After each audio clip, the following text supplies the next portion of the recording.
माननीय अध्यक्ष महोदय, आपकी अनुमति से मैं राज्य के वर्ष 2023-24 के संशोधित अनुमान एवं वर्ष 2024-25 के लिए वार्षिक वित्तीय अनुमान प्रस्तुत कर रही हूँ। प्रदेश की जनता ने हमारी जन कल्याण की भावना में आस्था रख भ्रष्टाचार मुक्त सुशासन स्थापित करने तथा राजस्थान को अग्रणी विकसित राज्य बनाने के संकल्प में विश्वास जताते हुए हमें जनादेश प्रदान किया है।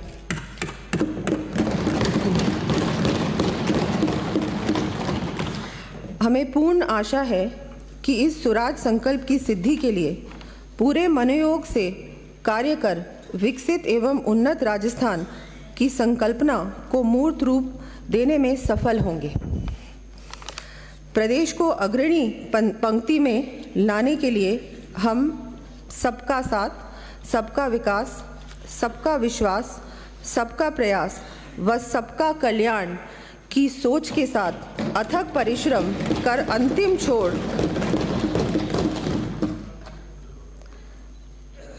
अंतिम छोर तक खड़े व्यक्ति के चेहरे पर मुस्कान लाने का सतत प्रयास करेंगे। प्रसिद्ध कवि शिव मंगल सिंह सुमन की पंक्तियों से प्रेरणा लेकर हम सार्थक प्रयास का संकल्प लेते हैं।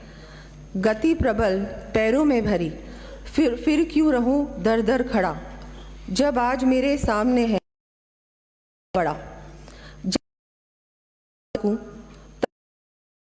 है चलना हमारा।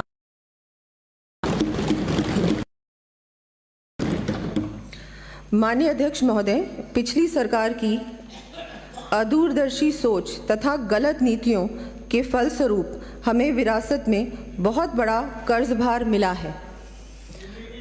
गत सरकार के कार्यकाल में राज्य पर कुल ऋण भार लगभग दुगुना होकर वर्ष 2023-24 के बजट अनुमानों के अनुसार 5,79,781 करोड़ रुपए हो गया है और राज्य का डेट जीएसडीपी अनुपात सामान्य श्रेणी के राज्यों में पंजाब के बाद सर्वाधिक है।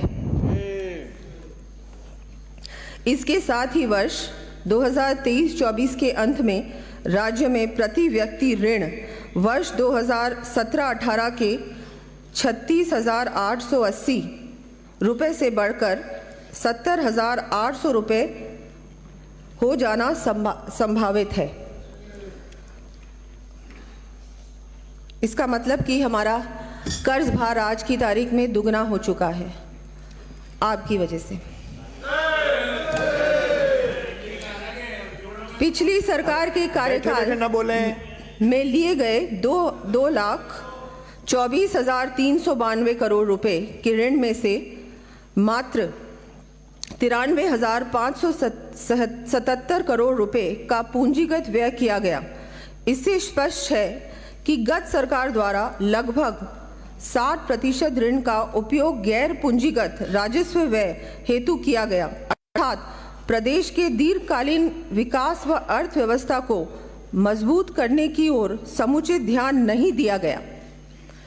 राज्य के संसाधनों के आकलन एवं दीर्घकालिक परिणामों के विचार बिना ही जल्दबाजी में अनेक योजनाएं लागू की गई, जिसके कारण राज्य की राजस्व प्राप्तियों एवं भुगतान में लगातार अंतर बढ़ता गया।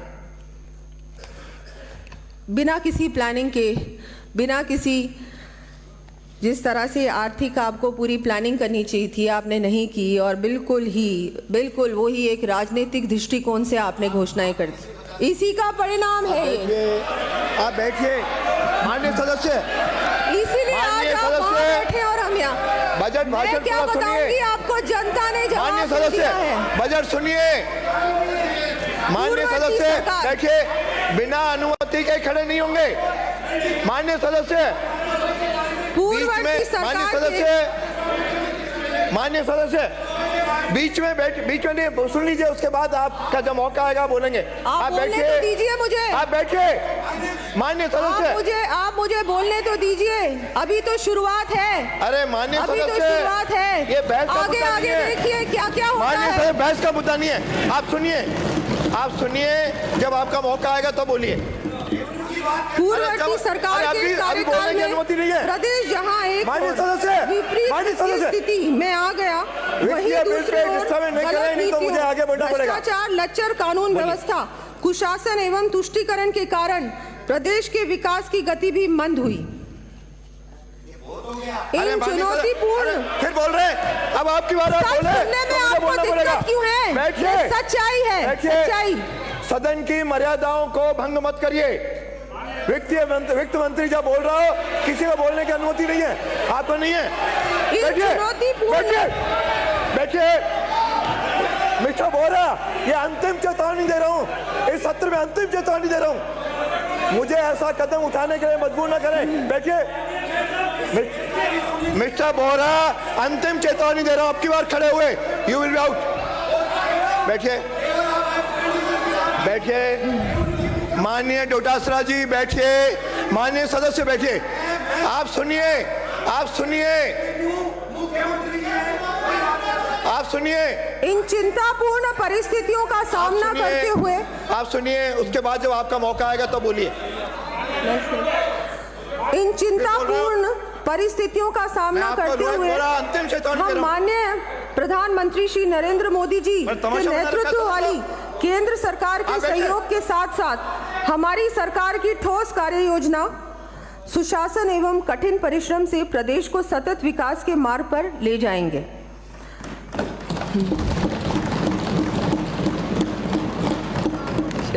मैं माननीय सदन को यह भी आश्वस्त करना चाहूंगी कि राजस्थान को विकसित, समृद्ध, सशक्त एवं खुशहाल प्रदेश बनाने के लिए किसी भी प्रकार के संसाधनों की कमी नहीं आने दी जाएगी, क्योंकि अब डबल इंजन की सरकार है राजस्थान में। मैं यहाँ सम्मानित सदन को माननीय प्रधानमंत्री श्री नरेंद्र मोदी जी का कथन याद दिलाना चाहूंगी। माननीय सदस्य बीच में खड़े होने की, आप बोलिए, पहले सुनिए, आपको सुनने के लिए जब टिप्पणी आए, जब आपका बहस का नाम आए तब बोलना। हाँ तब बोलना, मना नहीं है। जब बहस होगी, मैं यहाँ सम्मानित सदन को माननीय प्रधानमंत्री श्री नरेंद्र मोदी जी का कथन याद दिलाना चाहूंगी। पहले कहा जाता था कि इस देश के किसानों की एवं गरीबों की 3 आधारभूत आवश्यकताएं हैं, बिजली, पानी और सड़क। हमने इसमें 2 और चीजों को जोड़ दिया, शिक्षा और स्वास्थ्य। और इन 5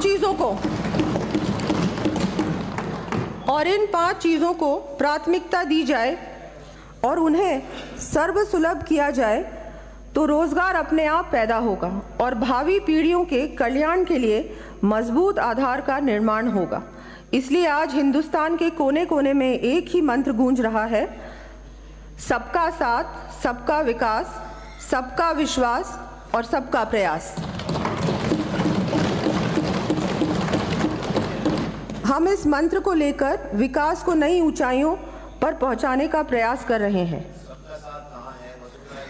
बैठे बैठे हमने प्रदेश की जनता को बैठे बोलेंगे तो ये भी बोलेंगे। हमने प्रदेश की जनता को दिए अपने आश्वासन और माननीय प्रधानमंत्री जी की गारंटियों को लागू करने की दिशा में त्वरित गति से कार्य करना प्रारंभ कर दिया है।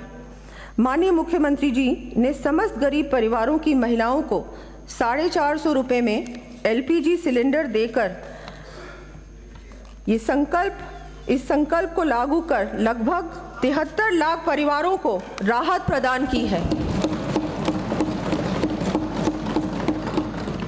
हमने ज़रूरतमंद व्यक्ति को कम कीमत पर गुणवत्तापूर्ण पौष्टिक भोजन उपलब्ध करवाने की दृष्टि से पूर्व में दिए जा रहे 450 ग्राम भोजन की मात्रा को बढ़ाकर श्री अन्नपूर्णा रसोई के माध्यम से 600 ग्राम भोजन देने का निर्णय किया है।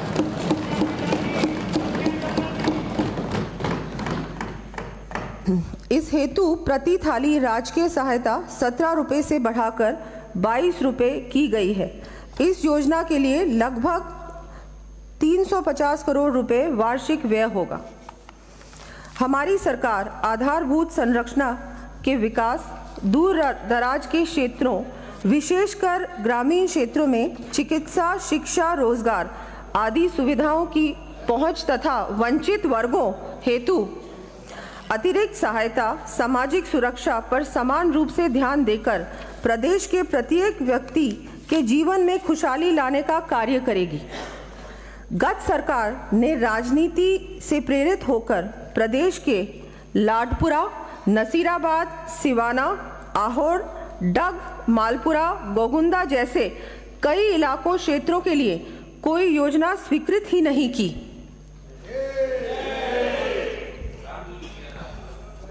अब विकास का क्षेत्रीय संतुलन सुनिश्चित करने की दृष्टि से मैं ऐसे वंचित विधानसभा क्षेत्रों में अतिरिक्त महाविद्यालय, विद्यालय, चिकित्सालय, प्रशासनिक कार्यालय आदि स्थापित अथवा क्रमोन्नत करने के लिए 1000 करोड़ रुपए का प्रावधान करने की घोषणा करती हूँ।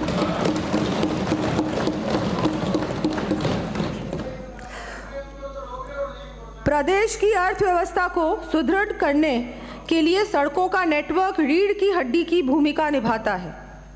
सड़कों के उन्नयन एवं निर्माण में भी क्षेत्रीय भेदभाव स्पष्ट रूप से दिखाई देता है। अतः इस भेदभाव का निदान करने के लिए स्टेट रोड फंड में 1500 करोड़ रुपए का अतिरिक्त प्रावधान करने की घोषणा करती हूँ। पिछली सरकार के संपूर्ण कार्यकाल के दौरान कुप्रबंधन एवं भ्रष्टाचार के चलते राज्य में लगातार बिजली संकट की स्थिति बनी रही। ये आपने छोड़ा है हमारे लिए, हम इसको ठीक करेंगे पूरी तरह से। कुप्रबंधन आपका, ये हमको मिला है विरासत में, 5 साल का कुप्रबंधन। अरे आपके मंत्री पढ़ रही हैं भाई। केंद्र सरकार द्वारा वर्ष 2015 में बिजली कंपनियों की आर्थिक स्थिति सुधार कर उन्हें पुनः पटरी पर लाने के उद्देश्य से उदय योजना लाई गई थी। इस योजना के अंतर्गत बिजली कंपनियों का लगभग 62,400 करोड़ रुपए का ऋण भार सरकार द्वारा अपने ऊपर लेते हुए उन्हें इस भार से मुक्ति दिला दी गई थी। गत सरकार की नीतियों, ऊर्जा विभाग तथा बिजली कंपनियों की कार्यप्रणाली के कारण वर्तमान में डिस्कॉम्स पर लगभग 88,700 करोड़ रुपए सहित समस्त बिजली कंपनियों पर 1,39,200 करोड़ रुपए से अधिक का ऋण भार हो गया है। वर्ष 2022-23 के अनुसार राजकीय उत्पादन कंपनी की उत्पादन क्षमता लगभग 8,300 मेगावाट होने के उपरांत भी औसतन 4,800 मेगावाट अर्थात मात्र लगभग 55% क्षमता के साथ उत्पादन हो रहा है।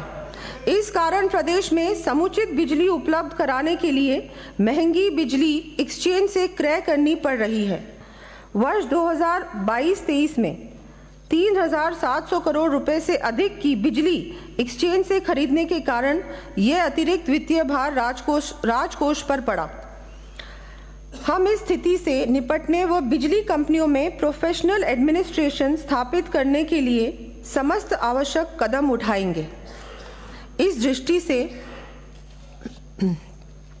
प्रसारण निगम में केंद्र सरकार के ऊर्जा मंत्रालय द्वारा जारी दिशा निर्देशों के अनुरूप इनविट टीओटी लाने के साथ ही सभी बिजली कंपनियों निगमों का विशेषज्ञों की सहायता से बिजनेस प्लान तथा 10 वर्ष की अवधि ध्यान में रखते हुए रिसोर्स एडिक्वेसी प्लान बनाकर समयबद्ध रूप से लागू किया जाना प्रस्तावित है। माननीय प्रधानमंत्री जी ने अक्षय ऊर्जा को जन जन से जोड़ते हुए बढ़ावा देने की दृष्टि से अयोध्या में प्रभु श्री राम की प्राण प्रतिष्ठा के पावन एवं ऐतिहासिक दिवस 22 जनवरी 2024 को संपूर्ण देश में 1 करोड़ हाउसहोल्ड्स को सौर ऊर्जा से इलेक्ट्रीफाई करने की महत्वाकांक्षी प्रधानमंत्री सूर्योदय योजना की घोषणा की है।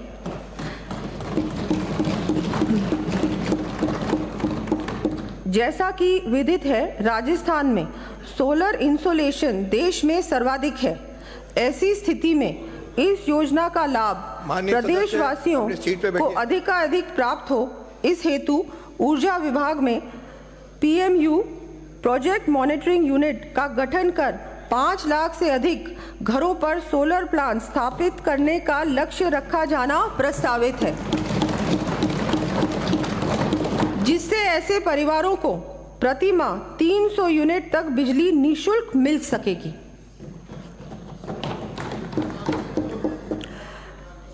प्रदेशवासियों को प्रदूषण रहित आवागमन की सुविधा उपलब्ध कराने के साथ ही फॉसिल फ्यूल्स की बचत के लिए पब्लिक ट्रांसपोर्ट में इलेक्ट्रिक व्हीकल्स को बढ़ावा देने हेतु इंटरस्टेट के साथ साथ जयपुर, जोधपुर, उदयपुर, कोटा जैसे बड़े शहरों के लिए 500 इलेक्ट्रिक बसेस उपलब्ध करवाए जाने की मैं घोषणा करती हूँ।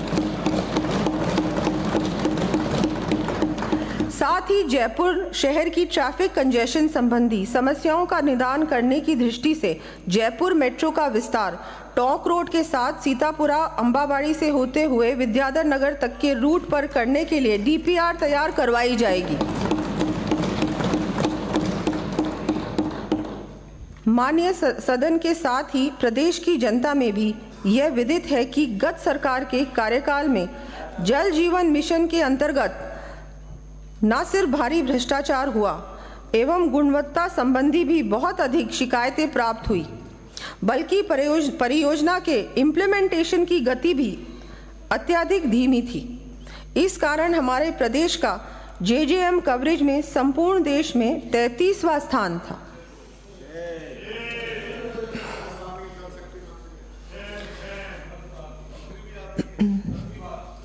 आप लोग इम्प्लीमेंट नहीं करना चाहते थे, साफ साफ बात तो यही है ना।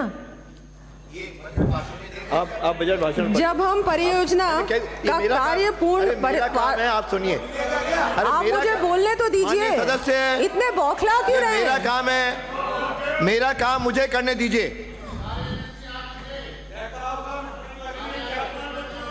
मत बोल, अरे भाई अरे आप बैठे बैठे, माननीय सदस्य बैठे बैठे नहीं, आप करिए अपना। क्यों महिला वित्त मंत्री से कोई दिक्कत है आपको? आप तो फिर आप पढ़िए माननीय सदस्य। अब हम परियोजना का कार्य पूर्ण पारदर्शिता एवं गुणवत्ता के साथ त्वरित गति देते हुए संपन्न करने के लिए सभी संभव प्रयास करेंगे।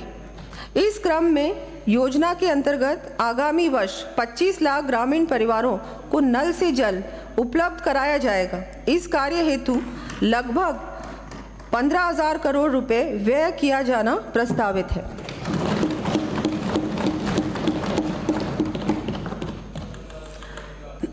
गत सरकार द्वारा न सिर्फ जल जीवन मिशन जैसी केंद्र प्रायोजित योजना को पिछड़ने के कारण अत्यधिक संख्या में ग्रामीण परिवारों को उनके घरों में जल की सुविधा से वंचित रखा, अपितु प्रदेश के 21 जिलों में पेयजल के साथ साथ सिंचाई के लिए अति महत्वपूर्ण ERCP परियोजना को केंद्र सरकार से पूर्ण सहयोग मिलने के बाद भी स्वीकृत नहीं कराया गया।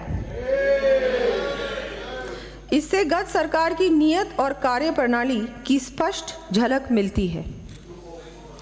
माननीय प्रधानमंत्री जी के निर्देशन एवं माननीय केंद्रीय जल शक्ति मंत्री की पहल पर अब हमने केंद्र सरकार के जल शक्ति मंत्रालय द्वारा ERCP परियोजना को रिवर लिंकिंग प्रोजेक्ट्स में सम्मिलित कर स्वीकृति किए जाने के लिए राज्य एवं केंद्र सरकार के मध्य MOU को साइन कर शीघ्र प्रारंभ करने का मार्ग प्रशस्त किया है।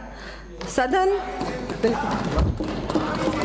आप इससे भी खुश नहीं है, वंचित रखना चाहते हैं। माननीय विपक्ष नेता सुनिए, 21 जिलों को पानी से, पीने के पानी से, सिंचाई के पानी से, आपको इसमें दिक्कत क्या है? माननीय सदस्य बैठिए। आप तो कर नहीं पाए। अरे माननीय सदस्य, आप ये 10वीं बार खड़े हुए हो।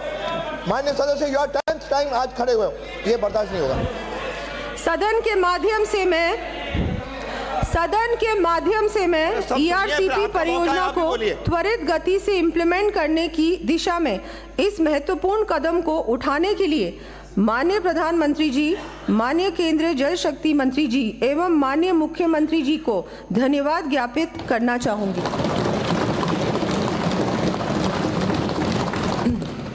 इस महती परियोजना के लिए हम स्टेट शेयर समयबद्ध रूप से उपलब्ध कराना सुनिश्चित करेंगे। हमने वैसे परियोजना को और बढ़ाया है, 21 जिलों को इससे लाभ मिलेगा। ये तो मुझे लगता है इतनी बड़ी बात है, आपको तो खुश होना चाहिए। आपको इससे आपत्ति? आपका जो मौका है बोलना ना, मना थोड़ी है। जनता देख रही है, जनता देख रही है। माननीय धारीवाल जी, जब आपका मौका है आपको बोलने देंगे। आप बैठिए, आपका जब भी मौका आए आपको बोलने देंगे नियमों के अनुसार। अभी इनका भाषण सुनिए। अरे आपको क्या, आपने माननीय सदस्यों कि अब केंद्र सरकार के सहयोग से इस परियोजना को और वृहद रूप देते हुए उपलब्ध पानी की मात्रा बढ़ाई जाएगी तथा पूर्व में अनुमानित परियोजना के लिए आवश्यक राशि 37,250 करोड़ रुपए 37,250 करोड़ रुपए को बढ़ाकर लगभग 45,000 करोड़ रुपए की परियोजना इंप्लीमेंट की जाना प्रस्तावित है। हमने इसको बढ़ाया है। आपको भी इसमें तो खुश होना चाहिए ना। आपको तो हर चीज में आपत्ति।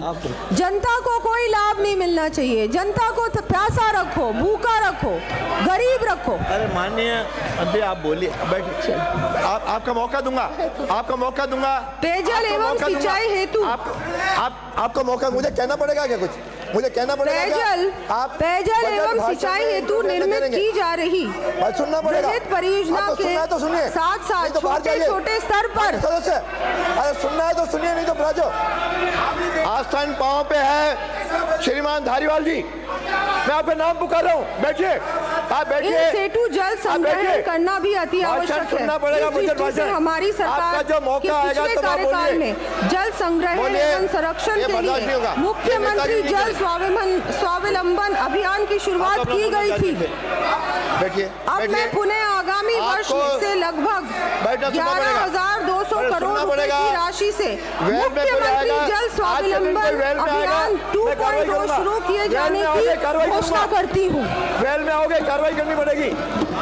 वेल में आओगे, कार्रवाई करनी पड़ेगी। आगामी 4 वर्षों में 20,000 अपने सीटों में जाइए, अपनी सीटों में जाइए, अपनी सीटों में जाइए। आप भी बीचों नहीं बोलेंगे। आप मिस्टर बोरा, इसके तहत आगामी 4 वर्षों में रोहित बोरा 20,000 गाँव में 5 लाख वाटर हार्वेस्टिंग स्ट्रक्चर्स बनाए जाएंगे। प्रथम चरण में आगामी वर्ष 5,000 से अधिक गाँवों में 3,500 करोड़ रुपए की राशि से 1,10,000 कार्य करवाए जाने प्रस्तावित है। सीटों में जाइए, सबसे निवेदन है, सीटों में जाइए, सीटों में जाइए, वन संरक्षण अपने सीटों में जाइए, अपनी सीट में। आगामी वर्ष, अरे आपने भी पढ़ा है पहले। सीटों में जाइए, सीटों में जाइए।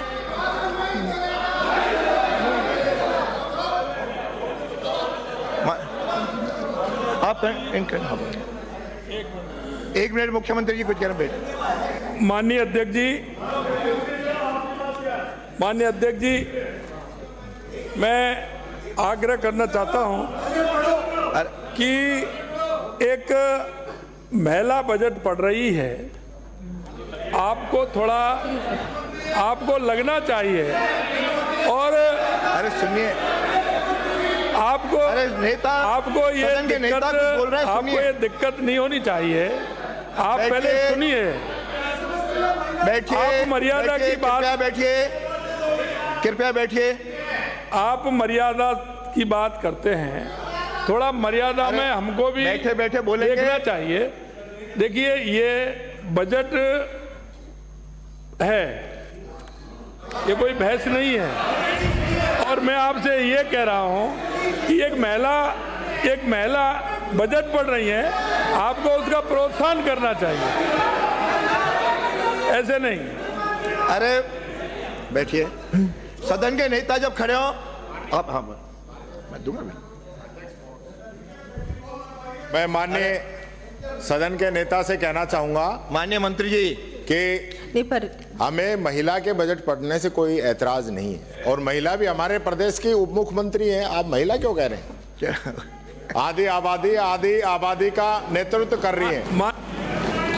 मैं दूसरी बात और कहना चाहता हूं। माननीय वित्त मंत्री हैं, हम तो हमारी माननीय वित्त मंत्री हैं, इसीलिए मैं आपसे कह रहा हूं माननीय कि महिला वित्त मंत्री हैं और वो बजट पढ़ रही हैं, आपको थोड़ा शांति से बजट को सुनना चाहिए। हर बात अरे धारीवाल जी, आप सीनियर हैं। सदन के नेता, अरे सदन के नेता खड़े हो, सदन के सुनिए, फिर आपको ही मौका सुनिए, बैठिए। सुनिए धारीवाल जी, माननीय सदस्य धारीवाल जी, सदन के नेता जब खड़े हो या विपक्षी नेता खड़े हो, कोई नहीं खड़ा होगा। धारीवाल जी आप सुनिए, मैं आपसे ये कह रहा हूं, आप इस सदन के सीनियर हैं, आप इस सदन के सीनियर हैं। क्यों बैठा दिया? आपसे जो नए लोग हैं कुछ शिक्षा भी लेंगे। नेता बोल रहे हैं, आप शिक्षा दीजिए, आप सदन के सीनियर हैं, ऐसे नहीं होता है। अरे बैठ, जब खड़े हैं तो आप बैठिए। ऐसे नहीं होता है, उन मर्यादाओं को। अरे सुनिए, नहीं आप बैठिए, आप ऐसा मत करिए। पहली बार चुन क्या होगा? ये सदन की गर्मा, बैठिए। सदन की गर्मा हम सबका रखना आवश्यक है। अरे सदन, ये सदन है, ये सदन की गर्मा रखना हम सबका कर्तव्य है। हम पक्ष विपक्ष बाद में, लेकिन ये सदन है, ये सदन है। हम पक्ष विपक्ष बाद में, पहले ये सदन है और इस सदन की गर्मा हर सदस्य को रखना आवश्यक है।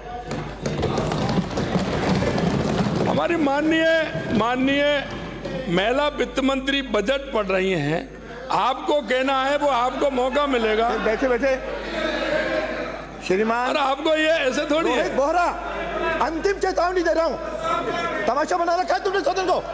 अन्य अध्यक्ष जी, सदन को आप हमने सदस्यों को संभालिए, नहीं तो आई विल कॉल हिम। माननीय अध्यक्ष जी, बात एक महिला की नहीं है। पहले तो मैं सदन के नेता को ये कहना चाहूंगा, हम महिलाओं का पूरा सम्मान करते हैं। आप एज ए फाइनेंस मिनिस्टर यहाँ पे बीच में नहीं बोलेंगे। आप बजट पढ़ रही हैं। बात यह है कि हम तो देश की जो हमारी वित्त मंत्री है वो भी महिला है, उनका बजट सुन रहे हैं, ऐसी बात नहीं है। बात यह है कि सदन की जो परिपाटी, अरे भाई बैठिए, अरे अरे बैठिए, अरे बैठिए, आप इसको, अरे माननीय सदस्य, अरे माननीय सदस्य, अरे माननीय सदस्य, माननीय सदस्य आसन पाओ पे, माननीय सदस्य, अरे बैठिए, इसका मेरा काम है। माननीय अध्यक्ष महोदय, एक मिनट, अभी अरे आपका नेता बोल रहा है। अध्यक्ष जी, मैं पहले भी मैंने कहा था आपसे, ये यहाँ पे जो चुन के लोग आए हैं, जनता ने तो चुन के भेज दिए, लेकिन ये सदन की मर्यादा नहीं रख रहे हैं आपके। और आज भी जो बात, इधर भी कई लोग नहीं रख रहे, आज भी जो बात है, मैं ये कहना चाहूंगा, समझाइए, हमारे सदस्यों की मेरी जिम्मेदारी है, सबकी हमारे सदस्य जो बोल रहे हैं ना, पक्ष की भी है विपक्ष की भी है। आप वित्त मंत्री जी जो है, अरे ये मेरा काम है ना, अरे ये मेरा काम है, ये मेरा। आपको किसने कहा खड़े होने के लिए? मिस्टर रफीक खान। माननीय अध्यक्ष जी, 2 मिनट बोलिए। आप बजट पढ़िए, जो आपको लिखा हुआ दिल्ली से आया वो आप पढ़ लीजिए। आप अलग से टिप्पणी इसमें बजट के अंदर नहीं कर सकते। ठीक, ये परिपाटी नहीं है। आप खूब बोलिए, सुनिए, मुख्यमंत्री जी खूब बोलिए, मंत्री जी, राज्यपाल के अभिभाषण पे जो आप लोगों को बोलना था वो बोल लिए। ये राज्यपाल का अभिभाषण नहीं है, ये बजट है। अब पढ़िए, बजट वही पढ़ना पड़ेगा जो इसके अंदर लिखा हुआ है। आप पढ़ने देंगे तभी तो पढ़ूंगी। आप बीच में इंटरप्ट करेंगे तो मैं कैसे पढ़ूंगी? आपके मंत्री पढ़ रही है। अगर आप इंटरप्ट नहीं करेंगे मैं तो बिल्कुल वर्बेटिम पढ़ती हूँ। आप अपने मंत्री को नहीं सुन रहे? चलिए आप पढ़िए, मान्य वित्त मंत्री जी। हम कतई बीच में नहीं बोलेंगे, आप पढ़िए अपना। प्रदेश में वन संरक्षण एवं वन जीवों के विकास हेतु आगामी वर्ष ट्री आउटसाइड फॉरेस्ट इन राजस्थान कार्यक्रम के तहत 4 करोड़ पौधे वितरित किए जाएंगे। Rajasthan forestry and biodiversity development project के अंतर्गत वृक्षारोपण, ओरन विकास, पौध वितरण एवं आजीविका संवर्धन गतिविधियों आदि के लिए 300 करोड़ रुपए के कार्य करवाया जाना प्रस्तावित है। अरावली हिल्स को सुरक्षित रखने के लिए इसके आसपास के 30,000 हेक्टेयर क्षेत्र में वृक्षारोपण किया जाएगा। गोडावन संरक्षण हेतु टनल निर्माण का कार्य प्रारंभ कराया जाएगा। ब्लैक बॉक्स हेतु जसवंतगढ़ नागौर में हैबिटेट डेवलपमेंट के कार्य करवाए जाने प्रस्तावित है। माननीय सदस्यों को विदित है कि प्रदेश की जीएसडीपी में लगभग 30% हिस्सा एग्रीकल्चर एंड एलाइड सेक्टर का है। वर्तमान में कृषि व पशुपालन के राज्य में 85 लाख परिवारों को रोजगार प्राप्त हो रहा है। किसानों के प्रति हमारी सरकार की संवेदनशीलता इस बात से भी प्रकट होती है कि 30 जनवरी 2024 को माननीय मुख्यमंत्री जी ने सदन में पीएम किसान सम्मान निधि योजना के अंतर्गत किसानों के लिए देय वित्तीय सहायता को प्रति परिवार 6,000 से बढ़ाकर 8,000 रुपये वार्षिक करने की घोषणा की है, जिसके लिए 1,400 करोड़ रुपए वार्षिक का प्रावधान प्रस्तावित है। साथ ही प्रथम चरण के रूप में रबी 2023-24 में गेहूं के न्यूनतम समर्थन मूल्य एमएसपी के अतिरिक्त 125 रुपये प्रति क्विंटल बोनस उपलब्ध करवाने का भी निर्णय लिया है। इस पर 250 करोड़ रुपए व्यय होंगे। कृषि के क्षेत्र में प्रदेश को और ऊंचाइयों पर ले जाते हुए हम अपने किसान साथियों को भी अत्यधिक संबल देने की दृष्टि से राजस्थान एग्रीकल्चर इंफ्रा मिशन को शुरू कर प्रारंभ में 2,000 करोड़ रुपए का प्रावधान किए जाने की घोषणा करती हूँ। इसके अंतर्गत 20,000 फार्म पॉन्ड्स, 10,000 किलोमीटर सिंचाई पाइपलाइन, 50,000 किसानों के लिए तारबंदी, 5,000 कृषकों हेतु वर्मी कॉम्पोस्ट इकाइयों एवं नए agro processing clusters, food parks तथा हॉर्टिकल्चर हब स्थापित करने के कार्य हाथ में लिए जाएंगे। साथ ही 500 कस्टम हायरिंग सेंटर्स स्थापित किए जाकर ड्रोन जैसी नई तकनीक भी उपलब्ध कराया जाना प्रस्तावित है। माननीय सदस्यों को विदित है कि मिलेट्स, जिन्हें माननीय प्रधानमंत्री जी द्वारा श्री अन्न की संज्ञा दी गई है, इनके उत्पादन में हमारा प्रदेश देश में अग्रणी स्थान रखता है। प्रदेश में मिलेट्स के उत्पादन को और बढ़ावा देने तथा ग्रामीण परिवारों को अपनी आवश्यकता का अनाज पैदा करने की दृष्टि से आगामी वर्ष 12 लाख किसानों को मक्का, 8 लाख किसानों को बाजरा, 7 लाख किसानों को सरसों, 4 लाख किसानों को मूंग एवं 1-1 लाख किसानों को ज्वार व मोठ के उच्च गुणवत्ता के बीज उपलब्ध करवाया जाना प्रस्तावित है।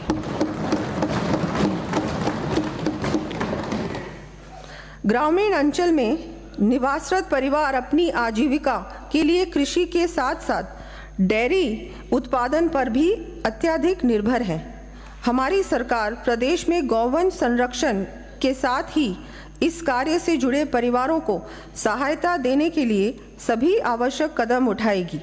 इसी दृष्टि से डेयरी से संबंधित गतिविधियों तथा गौवंश हेतु शेड, खेली का निर्माण तथा दुग्ध चारा बाटा संबंधी उपकरण खरीदने हेतु 1 लाख रुपए तक ब्याज मुक्त शॉर्ट टर्म ऋण उपलब्ध कराने के लिए किसान क्रेडिट कार्ड की तर्ज पर गोपाल क्रेडिट कार्ड योजना प्रारंभ करने की घोषणा करती हूँ।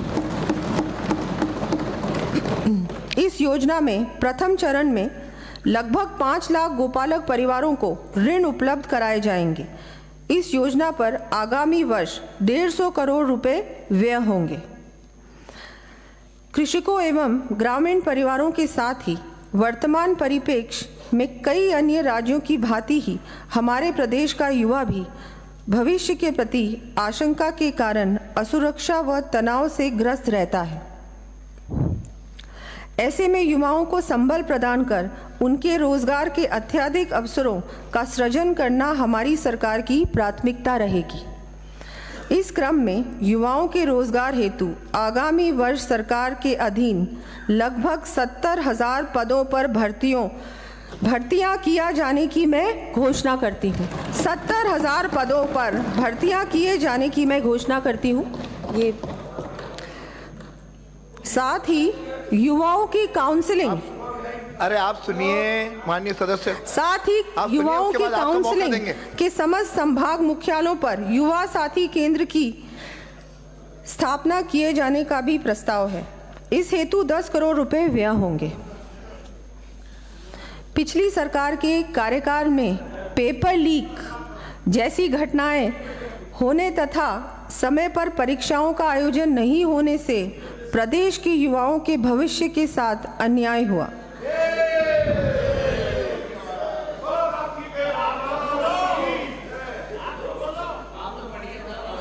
आप कंटिन्यू। इससे युवाओं में गहरा असंतोष है। हमने सरकार बनाते ही पेपर लीक जैसी घटनाओं की रोकथाम एवं दोषियों को सजा दिलाने के लिए स्पेशल इन्वेस्टिगेशन टीम का गठन कर कार्रवाई प्रारंभ कर दी है। हम युवा हमारे प्रदेश के कर्णधार हैं। उनके भविष्य को सुरक्षित रखने की दृष्टि से उन्हें एम्प्लॉयबल बनाना हमारी प्राथमिकता है। इसके लिए प्रत्येक संभाग में रोजगार मेलों तथा उच्च शिक्षण संस्थानों में कैंपस प्लेसमेंट के आयोजन के साथ साथ स्किल डेवलपमेंट ट्रेनिंग प्रोग्राम्स कराए जाएंगे। भर्ती परीक्षाएं समयबद्ध आयोजित कराने के लिए राजस्थान लोक सेवा आयोग, राजस्थान कर्मचारी चयन बोर्ड आदि का वार्षिक भर्ती परीक्षा कैलेंडर जारी किया जाएगा। मुख्यमंत्री पर्यटन कौशल विकास कार्यक्रम प्रारंभ कर आगामी 2 वर्षों में 20,000 युवाओं एवं लोक कलाकारों को गाइड हॉस्पिटैलिटी पारंपरिक कला संबंधी प्रशिक्षण दिया जाकर एम्प्लॉयबल बनाया जाएगा। माननीय अध्यक्ष महोदय, मानव क्षमता के उन्नयन, न्याय संगत और न्यायपूर्ण समाज के निर्माण तथा राष्ट्रीय विकास में शिक्षा के महत्व को देखते हुए केंद्र सरकार द्वारा राष्ट्रीय शिक्षा नीति 2020 लाई गई। हम प्रदेश में स्कूल शिक्षा, उच्च शिक्षा तथा तकनीकी शिक्षा को इस फॉरवर्ड लुकिंग नीति के अनुसरण में गुणवत्तापूर्ण बनाएंगे। सभी वंचित वर्गों तक भी शिक्षा की पहुंच को सुलभ करने की दृष्टि से मैं आगामी वर्ष से अल्प आय वर्ग, लघु, सीमांत, बटाईदार किसानों एवं खेतिहर श्रमिकों के परिवार के छात्र छात्राओं को केजी से पीजी तक निःशुल्क शिक्षा प्रदान करने की घोषणा करती हूँ।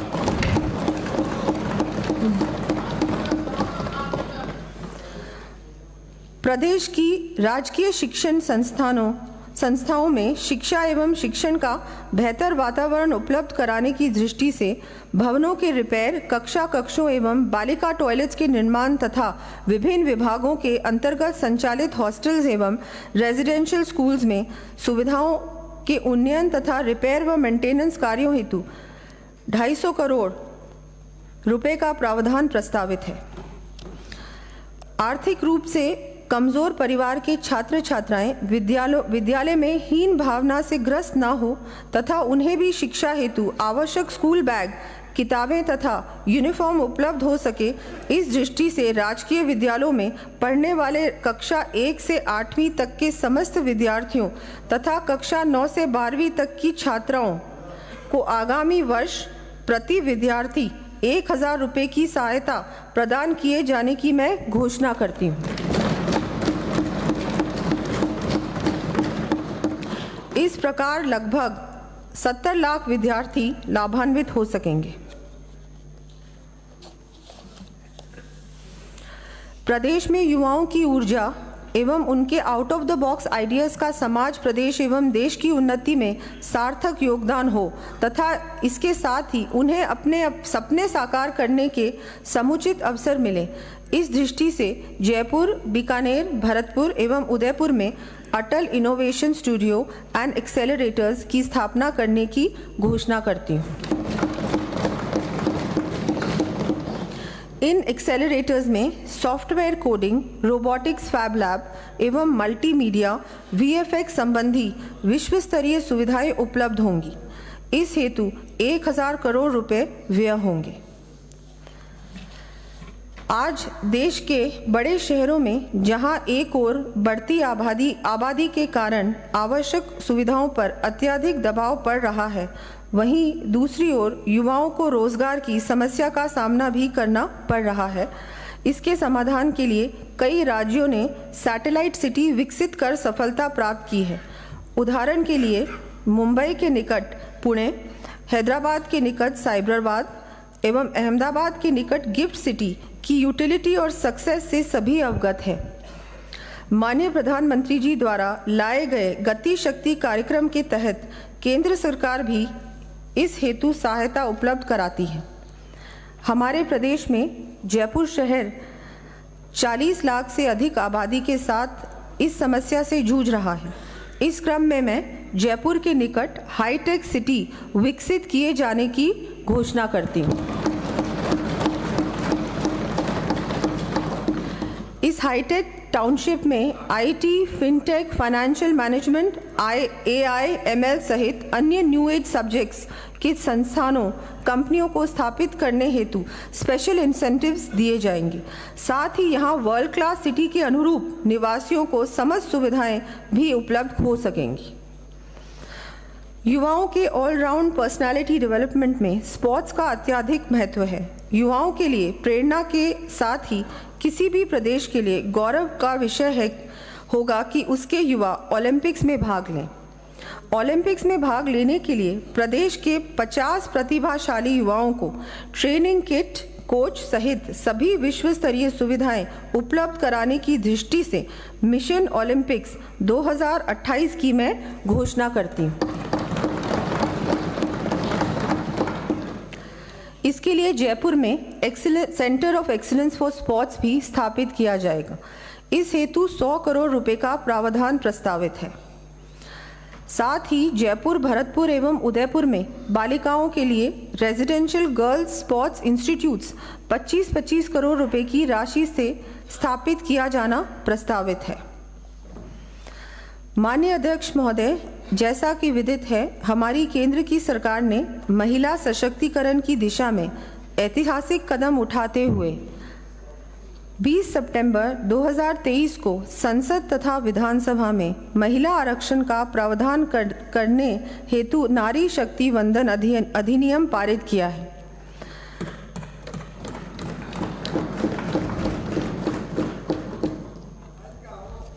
इसमें भी महिलाओं को खुशी नहीं है। अब यह हमारा दायित्व है कि बालिकाओं को प्रारंभ से ही अरे माननीय सदस्य, अब यह हमारा दायित्व है कि बालिकाओं को प्रारंभ से ही समुचित शिक्षा एवं संबल प्राप्त हो, जिससे वह उन्नति के पथ पर अग्रसर होकर समाज देश की प्रगति में अपना योगदान दे सकें। इसी दिशा में एक और कदम बढ़ाते हुए गरीब परिवारों की बालिकाओं के जन्म पर 1 लाख रुपए का सेविंग बॉन्ड प्रदान करने हेतु लाडो प्रोत्साहन योजना प्रारंभ किए जाने की मैं घोषणा करती हूँ।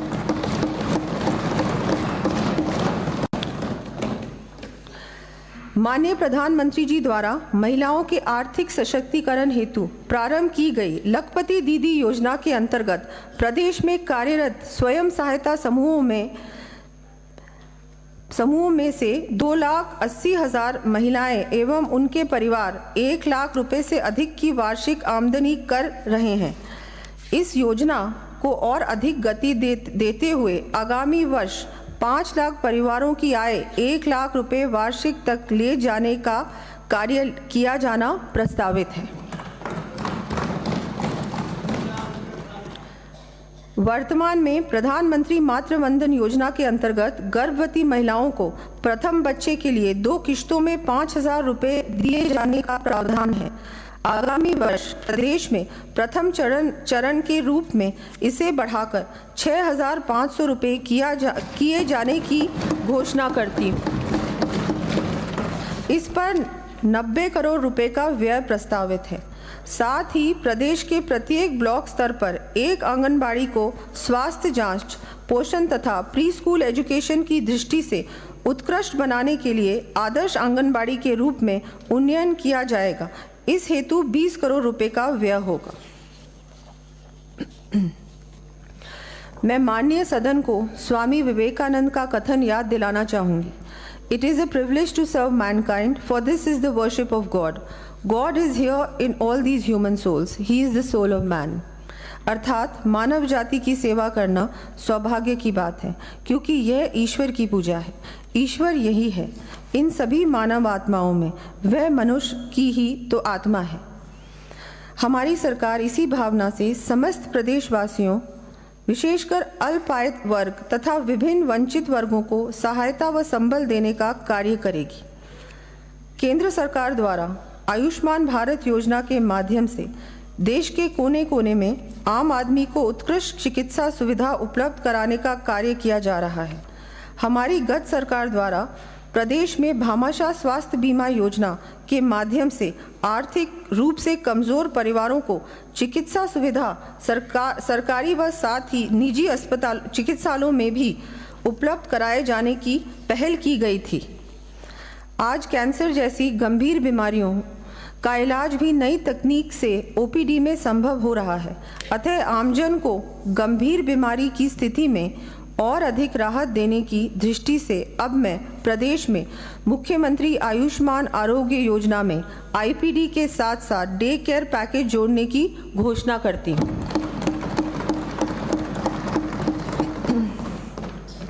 प्रदेश में तृतीय चरण में 4,875 करोड़ रुपए की लागत से स्थापित किए जाने वाले 15 मेडिकल कॉलेजों की स्वीकृति जारी होने के पश्चात भी विगत सरकार द्वारा कार्य न केवल अत्यधिक विलंब से शुरू किए गए बल्कि कार्य करने की गति भी बहुत धीमी रही।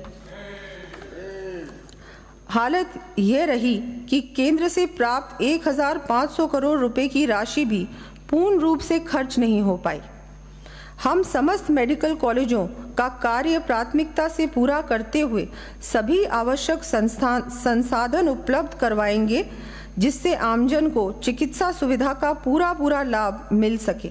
साथ ही सड़क दुर्घटनाओं में होने वाली मृत्यु की बढ़ती हुई संख्या को देखते हुए मानव जीवन को बचाने के उद्देश्य से आगामी वर्ष प्रदेश के हाईवेज पर 25 एडवांस लाइफ सपोर्ट एम्बुलेंसेज उपलब्ध करवाया जाना प्रस्तावित है। भारतीय चिकित्सा पद्धतियों को आमजन के स्वास्थ्य लाभ की दृष्टि से प्रोत्साहन देने के लिए केंद्र सरकार द्वारा आयुष मिशन की स्थापना कर कार्य को गति दी गई थी। अंतर्राष्ट्रीय योग दिवस 21 जून 2024 के अवसर पर ब्लॉक स्तर तक बृहद रूप से आयोजन किए जाएंगे तथा प्रदेश में आयुष कार्यक्रम के संचालन के लिए आगामी वर्ष लगभग 250 करोड़ रुपए का प्रावधान प्रस्तावित है। मान्य सदस्यों को विदित है कि 30 जनवरी 2024 को सदन में माननीय मुख्यमंत्री जी द्वारा जरूरतमंदों के लिए 1,500 रुपये मासिक सामाजिक सुरक्षा पेंशन देने के हमारे संकल्प को पूरा करने की ओर एक और बड़ा कदम उठाते हुए प्रथम चरण में वर्तमान में देय 1,000 रुपये मासिक पेंशन को बढ़ाकर आगामी वर्ष से 1,150 रुपये करने की घोषणा कर दी गई है। इस हेतु आगामी वर्ष 1,800 करोड़ रुपए का अतिरिक्त प्रावधान प्रस्तावित है।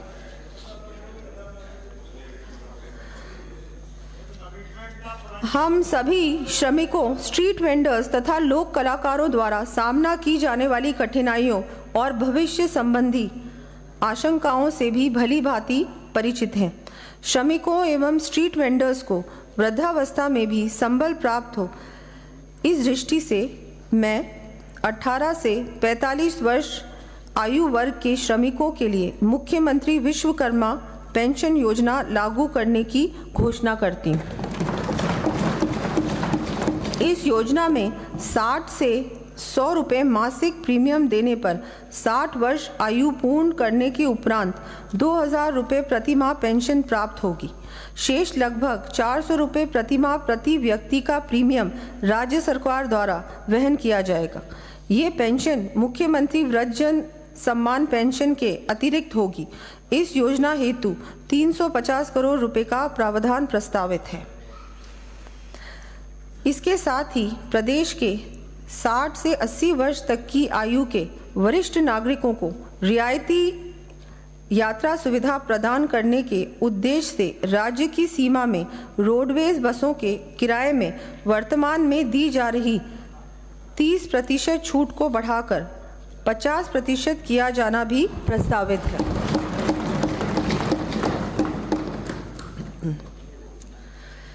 दिव्यांगों को समाज की मुख्य धारा में लाने के लिए उनके कौशल विकास, शिक्षा तथा चिकित्सा सुविधाओं में वृद्धि आवश्यक है। इसके लिए जयपुर में कंपोजिट रीजनल सेंटर की स्थापना के साथ ही फिजियोथेरेपी, स्पीच थेरेपी आदि सुविधा प्रदान करने के लिए सभी जिला मुख्यालयों पर डिस्ट्रिक्ट डिसेबिलिटी रिहैबिलिटेशन सेंटर्स भी स्थापित किए जाने प्रस्तावित हैं। हमारे देश के महान स्वतंत्रता सेनानी लोकमान्य बाल गंगाधर तिलक ने कहा था, समस्या संसाधनों या क्षमता की कमी की नहीं है, किंतु इच्छा शक्ति की कमी की है। मैं सदन के माध्यम से प्रदेश की जनता को आश्वस्त करना चाहूंगी कि हमारी सरकार आमजन, विशेषकर वंचित वर्गों के सर्वांगीण विकास के लिए दृढ़ इच्छा शक्ति से कार्य करेगी। जैसा कि माननीय सदस्यों को विदित है, ये सुनिश्चित करने के लिए कि कोई भी पात्र व्यक्ति अथवा परिवार सरकारी योजनाओं का लाभ लेने से वंचित ना रह जाए, इस उद्देश्य से माननीय प्रधानमंत्री जी की पहल पर प्रदेश भर में विकसित भारत संकल्प यात्रा शिविरों का आयोजन किया गया है। इसी क्रम में यह भी अति आवश्यक है कि हमारे पंचायती राज संस्थाएं एवं स्थानीय नगरीय निकाय मजबूती से प्रदेश के कोने कोने में बसे हर परिवार तक संबल पहुंचा सके। इस दृष्टि से इन ग्रासरूट डेमोक्रेटिक इंस्टीट्यूशंस को और अधिक सशक्त करने के लिए राज्य के शुद्ध कर आय की वर्तमान में निर्धारित SFC ग्रांट को 6.75% से बढ़ाकर आगामी वर्ष के लिए 7% करने की घोषणा करती हूँ। इस प्रकार वित्तीय वर्ष 2024-25 में इन इंस्टीट्यूशंस को 316 करोड़ रुपए की वृद्धि के साथ कुल अनुमानित ग्रांट 8,864 करोड़ रुपए मिल सकेंगे।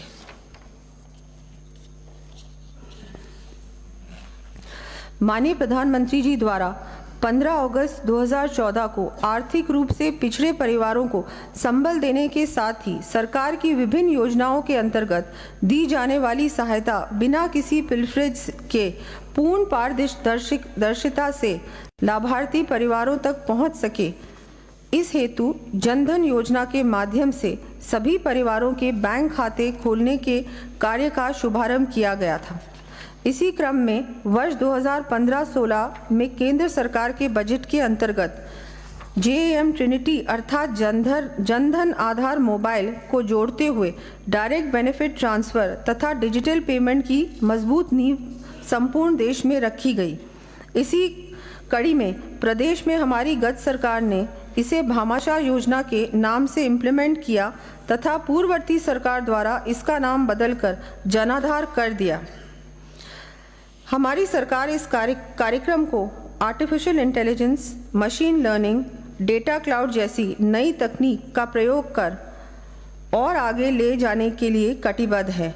असहाय एवं ज़रूरतमंद परिवारों का smart system service management with artificial intelligence and real time system के माध्यम से स्वतः चिन्हीकरण कर उन्हें अवगत कराते हुए स्वीकृति एवं बेनिफिट ट्रांसफर को त्वरित पारदर्शी ऑनलाइन प्रक्रिया से करने के लिए राजस्थान अनुग्रह सेवा प्रादायिकी अधिनियम लाने की घोषणा करती हूँ। इस हेतु 150 करोड़ रुपए से अधिक IT आधारभूत संरचना का निर्माण किया जाना प्रस्तावित है। आमजन तक सरकारी सेवाओं का लाभ पहुंचाने में राजकीय कर्मचारियों की महती भूमिका को देखते हुए आगामी वर्ष कर्मचारियों को पदोन्नति के अतिरिक्त अवसर उपलब्ध करवाने के लिए DPC हेतु 2 वर्ष की छूट दिया जाना प्रस्तावित है। साथ ही कार्मिकों को वेतन तथा GPF संबंधी सभी सूचनाएं विवरण मोबाइल ऐप के माध्यम से ऑनलाइन उपलब्ध करवाए जाएंगे। रिटायरमेंट के बाद भी कार्मिकों को समस्याओं का सामना ना करना पड़े, इस दृष्टि से रिटायरमेंट डे पर ही पेंशन परिलाभों पर एवं पारिवारिक पेंशन की स्वीकृतियां ऑनलाइन जारी की जाएंगी। पेंशनर्स को घर से ही डिजिटल लाइफ सर्टिफिकेट प्रस्तुत करने की सुविधा प्रदान की जाएगी। Rajasthan government health scheme RGHS के अंतर्गत कार्मिकों एवं पेंशनर्स को कॉन्फेड के माध्यम से दवाइयों की डोर स्टेप डिलीवरी सुविधा प्रदान की जाएगी। राज्य में सुशासन स्थापित करने एवं जन कल्याणकारी योजनाओं के इम्प्लीमेंटेशन में मानदेय कार्मिकों तथा नगरीय निकायों व पंचायती राज संस्थाओं के जनप्रतिनिधियों की महती भूमिका को ध्यान में रखते हुए आगामी वर्ष समस्त मानदेय कर्मियों यथा मिनी आंगनबाड़ी कार्यकर्ता, सहायिका, आशा कार्यकर्ता, सहयोगिनी, माँ बाड़ी कार्यकर्ता, मिड डे मील कुक कम हेल्पर, लांगरी, होमगार्ड्स, रेक्सिको कर्मियों तथा नगरीय निकायों व पंचायती राज संस्थाओं के जनप्रतिनिधियों के मानदेय में 10% वृद्धि किए जाने की मैं घोषणा करती हूँ।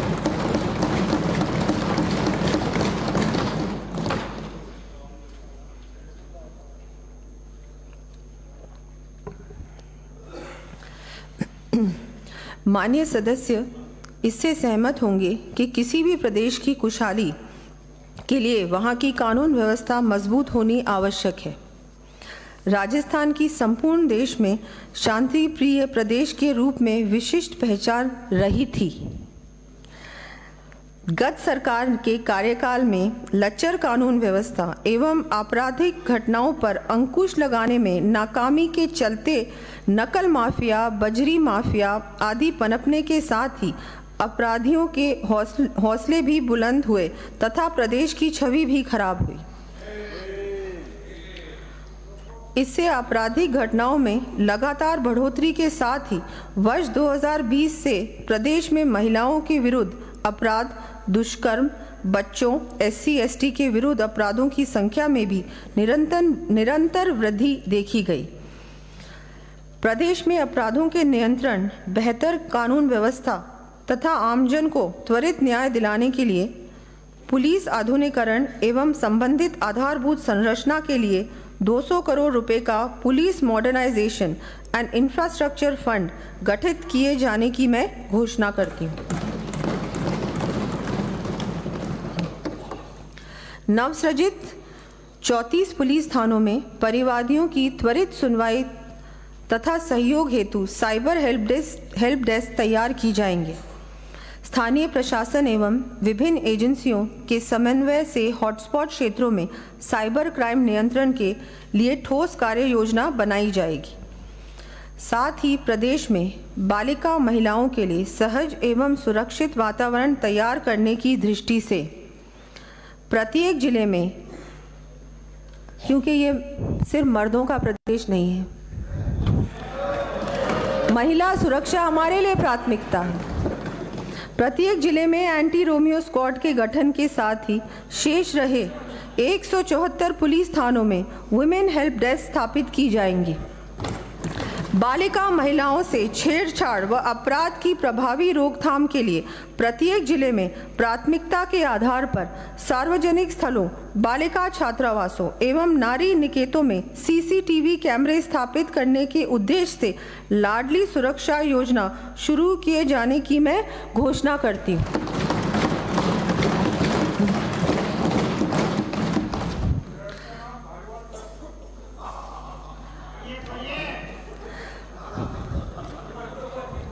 बालिकाओं को रानी लक्ष्मीबाई आत्मरक्षा प्रशिक्षण अभियान के तहत सेल्फ डिफेंस का प्रशिक्षण दिया जाता है।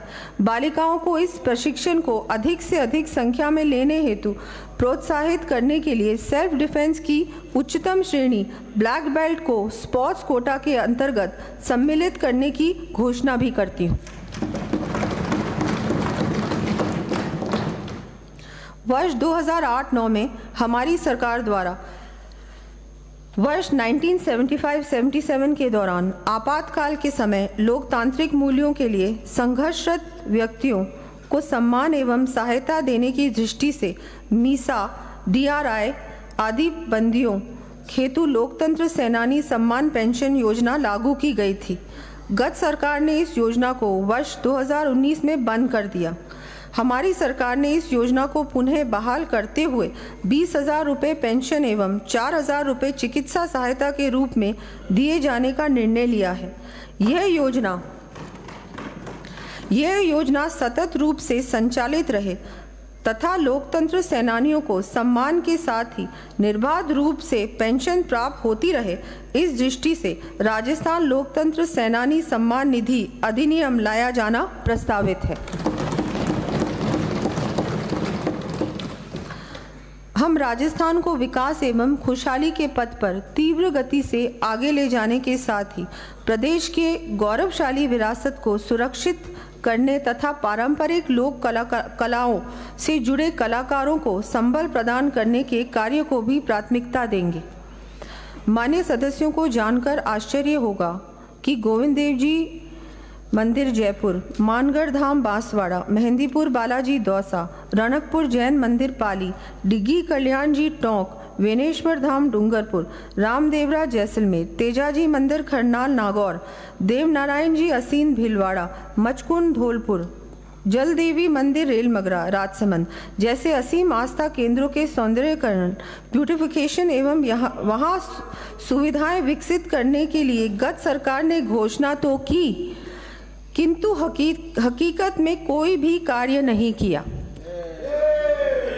अब मैं इन आस्था स्थलों के साथ साथ गोवर्धन परिक्रमा मार्ग पर स्थित पूछड़ी का लोटा डीग, श्री बड़े मथुरेश जी कोटा, त्रिनेत्र गणेश जी रणथंभौर सवाई माधोपुर आदि को सम्मिलित करते हुए प्रदेश के ऐसे 20 मंदिरों आस्था केंद्रों के विकास कार्य आगामी वर्ष में 300 करोड़ रुपए की राशि से करवाए जाने की घोषणा करती हूँ।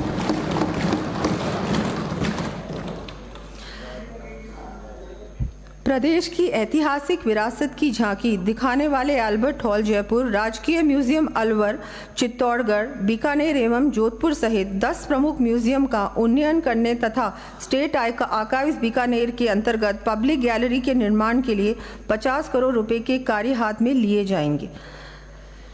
राजस्थान प्रदेश रणबांकुरों की जननी के रूप में देश विदेश में अपनी अलग ही पहचान रखता है। आज भी महाराणा प्रताप जैसे शूरवीर प्रदेश के निवासियों के लिए प्रेरणा स्रोत हैं। इस दृष्टि से मैं महाराणा प्रताप के जीवन से जुड़े विभिन्न स्थलों चावंड, हल्दीघाटी, गोगुंदा, कुंभलगढ़, देवेर, उदयपुर आदि को सम्मिलित करते हुए महाराणा प्रताप टूरिस्ट सर्किट विकसित करने के लिए 100 करोड़ रुपए का प्रावधान करने की घोषणा करती हूँ। साथ ही भारतीय फौज में राजस्थान के युवाओं के शौर्य व बलिदान को सम्मान देने के लिए प्रदेश में आर्म्ड फोर्सेस म्यूजियम की स्थापना के लिए डीपीआर बनाए जाने के लिए 2 करोड़ रुपए का प्रावधान प्रस्तावित है। स्थानीय वनस्पतियों के संरक्षण तथा पर्यावरण जागरूकता को बढ़ावा देने के लिए खेजड़डी जोधपुर में Amrita Devi Bishnoi indigenous plant museum स्थापित किया जाना प्रस्तावित है। माननीय अध्यक्ष महोदय, देश के लोकप्रिय पूर्व प्रधानमंत्री भारत रत्न अटल बिहारी वाजपेयी जी ने कहा था, एक व्यक्ति को सशक्त करना देश को सशक्त करना है और यह सशक्तिकरण तेज आर्थिक प्रगति एवं शीघ्र सामाजिक बदलाव से ही संभव है। हम राजस्थान प्रदेश को अमृत काल खंड के अंत तक वर्ष 2047 तक देश की प्रगति में योगदान देने वाला अग्रिम राज्य बनाने के लिए श्रद्धेय अटल बिहारी वाजपेयी जी की सीख के अनुसार आर्थिक समृद्धि के पथ पर अग्रसर करेंगे। इस क्रम में आमजन को राहत देने के साथ ही प्रदेश में निवेश पर भी ध्यान केंद्रित करना आवश्यक है। मैं माननीय सदन के माध्यम से प्रदेशवासियों को विश्वास दिलाना चाहती हूं कि प्रदेश की अर्थव्यवस्था को पटरी पर लाने तथा आमजन के जीवन स्तर को उत्थान व जन कल्याणकारी योजनाओं के प्रभावी इम्प्लीमेंटेशन के लिए सार्थक कदम उठाए जाएंगे। इस कड़ी में हमने प्रदेश के आर्थिक उन्नयन के लिए Rajasthan economic revival task force के गठन का निर्णय लिया है। उद्यमिता, निवेश एवं विकास को प्रोत्साहित करने के लिए राज्य सरकार प्रोसीजरल सरलता व पारदर्शिता के लिए प्रतिबद्ध है। इसको ध्यान में रखते हुए एमनेस्टी योजनाएं प्रस्तावित की जा रही हैं, जो 31 जुलाई 2024 तक प्रभावी रहेंगी। वैट एमनेस्टी अंतर्राज्यीय बिक्री के प्रकरणों, लंबित विवादित प्रकरणों तथा केवल ब्याज की मांग वाले प्रकरणों में बकाया राशि का 10 से 20% जमा करवाने पर शेष राशि माफ की जाएगी। Stamp duty amnesty stamp duty की मांग के प्रकरणों में ब्याज एवं पेनल्टी की 100% छूट दिया जाना प्रस्तावित है। ट्रांसपोर्ट एमनेस्टी वाहन स्वामियों को राहत प्रदान करने हेतु एमनेस्टी योजनाएं प्रस्तावित है, जो इस प्रकार है। टैक्स एमनेस्टी नष्ट हो चुके वाहनों पर नष्ट होने की दिनांक के बाद के समस्त कर एवं उस कर पर देय पेनल्टी ब्याज की छूट प्रदान की जाएगी। नष्ट हो चुके वाहनों के अतिरिक्त अन्य वाहनों पर 31 मार्च 2023 तक के बकाया कर जमा कराने पर देय पेनल्टी ब्याज की छूट प्रदान की जाएगी।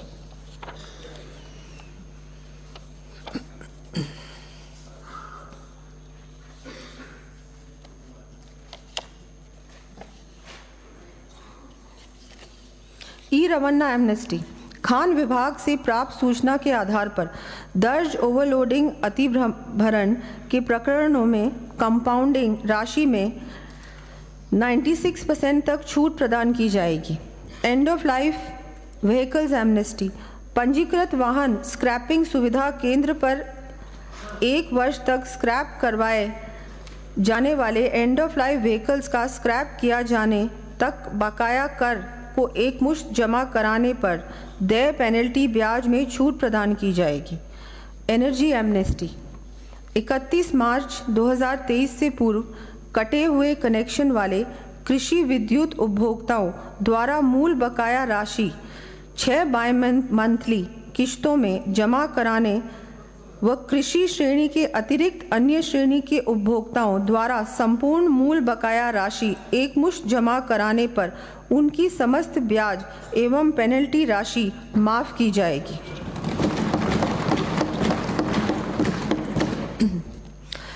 प्रदेश में ईज ऑफ डूइंग बिजनेस को प्रभावी कर आमजन को और अधिक सुविधाएं प्राप्त करवाने की दृष्टि से पक्षकारों द्वारा स्वयं भरी गई सूचनाओं के आधार पर पंजीयन हेतु उनका दस्तावेज स्वतः तैयार हो सकेगा।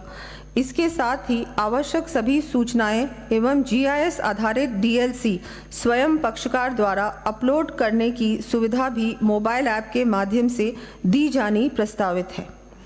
दस्तावेजों के ऑनलाइन एनीवेयर रजिस्ट्रेशन के कार्य को गति देने के लिए मौका निरीक्षण हेतु ऑनलाइन ऐप विकसित करते हुए क्वालिफाइड मौका निरीक्षकों को इम्पैनल करने की कार्रवाई की जाएगी। भौतिक स्टैम्प पत्रों के स्थान पर स्टैम्प ड्यूटी के ऑनलाइन माध्यमों यथा ई-ग्रास एवं राज स्टैम्प को बढ़ावा दिया जाएगा तथा रिफंड की प्रक्रिया को भी सरल व ऑटोमेट किया जाएगा। आमजन के साथ ही निवेशकों को अपनी परियोजना संबंधी पंजीयन कार्य के लिए दर दर नहीं भटकना पड़े, इस दृष्टि से टोल फ्री हेल्पलाइन के साथ ही सभी जिलों में चरणबद्ध रूप से 24/7 कार्य करने वाले आदर्श रजिस्ट्रेशन केंद्र स्थापित किए जाएंगे। प्रदेश में स्टैंप एवं रजिस्ट्रेशन से संबंधित विभिन्न शुल्कों की दरों के डिमिस्टिफिकेशन की दृष्टि से उन्हें चरणबद्ध रूप से रिवाइज कर रैशनलाइज किया जाएगा। स्वच्छ व पारदर्शी प्रशासन के सिद्धांत की बेहतर पालना सुनिश्चित करने हेतु वाणिज्यिक कर तथा आबकारी विभागों में कार्यों की चरणबद्ध रूप से फेसलेस मैनेजमेंट की व्यवस्था की जाएगी। इस दृष्टि से प्रदेश में online integrated tax management system, integrated excise management system तथा जन आधार वॉलेट को और अधिक सुदृढ़ एवं व्यापक किया जाएगा। वर्तमान में परिवहन विभाग के द्वारा ई लाइसेंस एवं ई रजिस्ट्रेशन सर्टिफिकेट जारी करने की प्रक्रिया निर्धारित करने के बाद भी आमजन को स्मार्ट कार्ड के लिए राशि 200 रुपये का अतिरिक्त व्यय करना होता है। अब आमजन को इस अतिरिक्त व्यय से मुक्त करने के लिए स्मार्ट कार्ड व्यवस्था को समाप्त करते हुए ई ड्राइविंग लाइसेंस एवं ई रजिस्ट्रेशन सर्टिफिकेट की व्यवस्था लागू किया जाना प्रस्तावित है।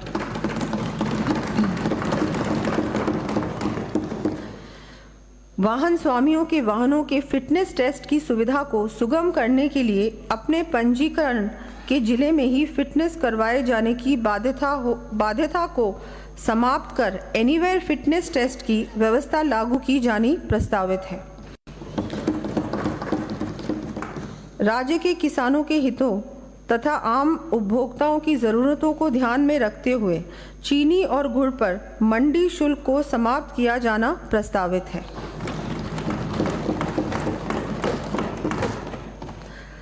प्रदेश में गत सरकार द्वारा 19 नवंबर 2019 को पुनः भूमि पर लैंड टैक्स लगाने के कारण प्रदेश के उद्यमियों तथा निवेशकों को हुई कानूनी एवं वित्तीय समस्याओं का समाधान करने एवं उन्हें राहत देने की दृष्टि से मैं लैंड टैक्स समाप्त करने की घोषणा करती हूँ। साथ ही पूर्व में सृजित लैंड टैक्स की डिमांड के संबंध में एमनेस्टी देते हुए मात्र मूल टैक्स की डिमांड का 10% जमा कराने पर शेष डिमांड भी समाप्त करना प्रस्तावित है। अब मैं वर्ष 2024-25 के बजट अनुमानों के संक्षिप्त तथ्य सदन के समक्ष प्रस्तुत कर रही हूँ। वर्ष 2024-25 में 4,86,615 करोड़ 10 लाख रुपए का कुल व्यय अनुमानित है। इन बजट अनुमानों में राजस्व व्यय 2,82,247 करोड़ 65 लाख रुपए और राजस्व प्राप्तियां 2,58,378 करोड़ 29 लाख रुपए अनुमानित की गई है। राजस्व घाटा 23,869 करोड़ 36 लाख रुपए का अनुमानित किया गया है। राज्य का राजकोषीय घाटा 67,240 करोड़ 48 लाख रुपए होना अनुमानित किया गया है, जो कि राज्य सकल घरेलू उत्पाद GSDP के 3.95% रहने का अनुमान है। राज्य का डेट GSDP रेशियो 37.48% रहना अनुमानित है। मैं माननीय सदन के माध्यम से प्रदेशवासियों को यह विश्वास दिलाती हूँ कि राज्य की अर्थव्यवस्था में गुणात्मक सुधार के लिए हम हर संभव प्रयास करेंगे, हर कदम उठाएंगे। Fiscal responsibility and budget management act की धारा 5 के अंतर्गत प्रत्येक वित्तीय वर्ष में वार्षिक बजट के साथ प्रस्तुत किए जाने वाले मध्यमकालिक राज्य वित्तीय नीति विवरण और राज्य वित्तीय नीति युक्ति विवरण सदन में प्रस्तुत किए जा रहे हैं। वर्ष 2024-25 के वार्षिक वित्तीय विवरण तथा अन्य बजट पत्रों के साथ कुछ अधिसूचनाएं जारी की जा रही हैं तथा अनुदान मांगे भी प्रस्तुत की जा रही हैं। चूँकि आगामी लोकसभा चुनाव के कारण बजट प्रस्तावों पर विधानसभा में चर्चा कराकर 31 मार्च 2024 से पूर्व वार्षिक बजट पारित कराया जाना संभव नहीं है। अतः मैं वित्तीय वर्ष 2024-25 के पहले 4 महीनों के लिए यथा 31 जुलाई 2024 तक व्यय हेतु लेखा अनुदान का प्रस्ताव प्रस्तुत कर रही हूँ।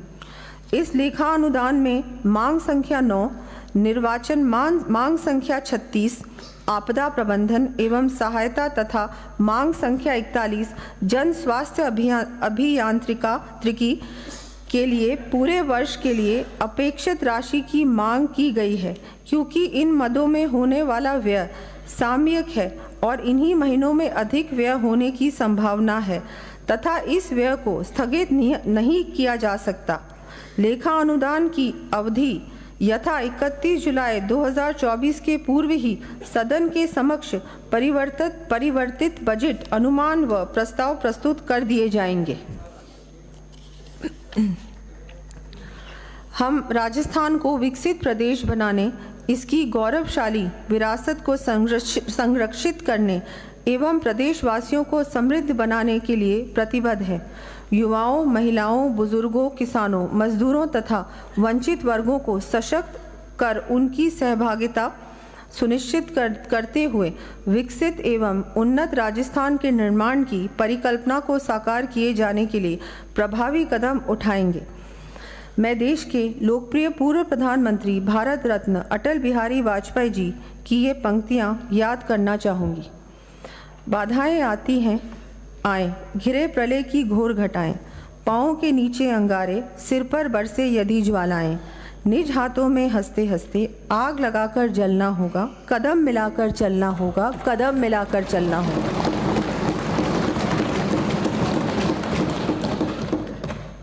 अब मैं लेखा अनुदान प्रस्तावों को स्वीकृत करने के अनुरोध के साथ माननीय सदन के समक्ष अनुमोदनार्थ प्रस्तुत करती हूँ। जय हिंद, जय श्री राम।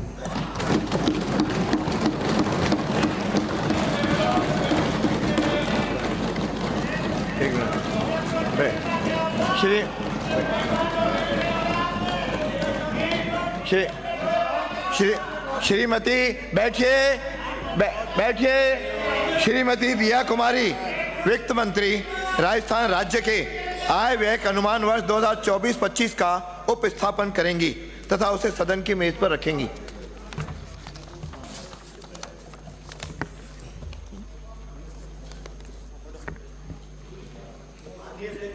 अध्यक्ष महोदय, मैं आपकी अनुमति से वर्ष 2024-25 के लिए लेखानुदान वोट ऑन अकाउंट संबंधी विवरण प्रस्तुत करती हूँ। पहले वो पढ़ना है, ये भी पढ़ना था, पहले पढ़ लिया, पढ़ना दोनों ही। अध्यक्ष महोदय, मैं आपकी अनुमति से राजस्थान राज्य के आय व्यय अनुमान वर्ष 2024-25 का उपस्थापन करती हूँ एवं इसे सदन की मेज पर रखती हूँ। लेखानुदान संबंधी प्रस्ताव पर मतदान। श्रीमती दिया कुमारी वित्त मंत्री लेखानुदान संबंधी प्रस्ताव मतदान हेतु प्रस्तुत करेंगी। अध्यक्ष महोदय, मैं आपकी अनुमति से वर्ष 24-25 के लिए लेखानुदान वोट ऑन अकाउंट संबंधी विवरण प्रस्तुत करती हूँ। प्रश्न ये है कि राज्यपाल महोदय को 31 मार्च 2000 कर दिया ना, कर दिया। अध्यक्ष महोदय, मैं प्रस्ताव करती हूँ कि राज्यपाल महोदय को 31 मार्च 2025 को समाप्त होने वाले वर्ष के लिए लेखानुदान वर्ष 2024-25 4 माह के लिए विवरण में मांग संख्या 1 से 64 के सम्मुख अंकित लेखानुदान की राशियों से अनधिक जिनका योग्य रुपए 1,10,401,85,53,53,000 रुपए मात्र है, व्यय के लिए अनुदत्त कर दी जाए। प्रश्न यह है कि राज्यपाल महोदय को 31 मार्च 2025 को समाप्त होने वाले वर्ष के लिए लेखानुदान वर्ष 2024-25 4 माह के लिए विवरण में मांग संख्या 1 से 64 के सम्मुख अंकित लेखानुदान की राशियों से अनधिक जिनका योग रुपए 1,10,401,85,53,000 रुपए मात्र हैं, व्यय के लिए प्रदान की जाए। जो पक्ष में हो हाँ कहें, जो विपक्ष में हो ना कहें। हाँ पक्ष जीता। प्रस्ताव स्वीकार किया गया। विधायी कार्य श्रीमती दिया कुमारी। अध्यक्ष महोदय, मैं आपकी अनुमति से राजस्थान विनियोग लेखानुदान संख्या 2 विधेयक 2024 को पुनः स्थापित करने की आज्ञा के लिए प्रस्ताव करती हूँ। प्रश्न ये है कि राजस्थान विनियोग संख्या 2 विधेयक 2024 को पुनर्स्थापित करने की आज्ञा प्रदान की जाए। जो पक्ष में हो हाँ कहें, जो विपक्ष में हो ना कहें। हाँ पक्ष जीता। विधेयक को पुनर्स्थापित करने की आज्ञा प्रदान की गई। प्रभारी मंत्री विधेयक को पुनर्स्थापित भी करेंगी। अध्यक्ष महोदय, मैं आपकी अनुमति से राजस्थान विनियोग बैठिए, आप बैठिए, आप व्यवधान मत, आपका अनुमति मांगिए, दे देंगे। लेखा अनुदान संख्या 2 विधेयक आप- 2024 को आप- पुनः स्थापित करती हूँ।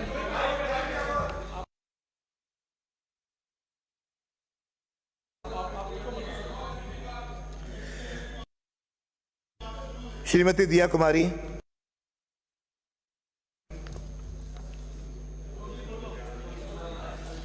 अध्यक्ष महोदय, मैं आपकी अनुमति से प्रस्ताव करती हूँ कि राजस्थान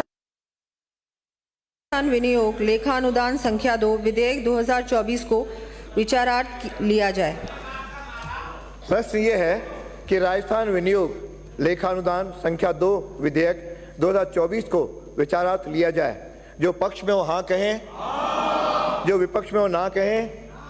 हाँ पक्ष जीता, विधेयक को विचारार्थ लिया गया। खंड 6 विचार, खंड 2 व 3 कोई संशोधन नहीं। प्रश्न ये है कि खंड 2 व 3 स्वीकार किए जाएं। जो पक्ष में हो हाँ कहें, जो विपक्ष में हो ना कहें। हाँ पक्ष जीता, खंड 2 व 3 स्वीकार किए गए। अनुसूची कोई संशोधन नहीं। प्रश्न ये है कि अनुसूची स्वीकार की जाए। जो पक्ष में हो हाँ कहें, जो विपक्ष में हो ना कहें। हाँ पक्ष जीता, अनुसूची स्वीकार की गई। खंड 1 अधिनियम सूत्र नाम आदि कोई संशोधन नहीं। प्रश्न यह है कि खंड 1 अधिनियमन सूत्र नाम आदि स्वीकार किए जाएं। जो पक्ष में हो हाँ कहें, जो विपक्ष में हो ना कहें।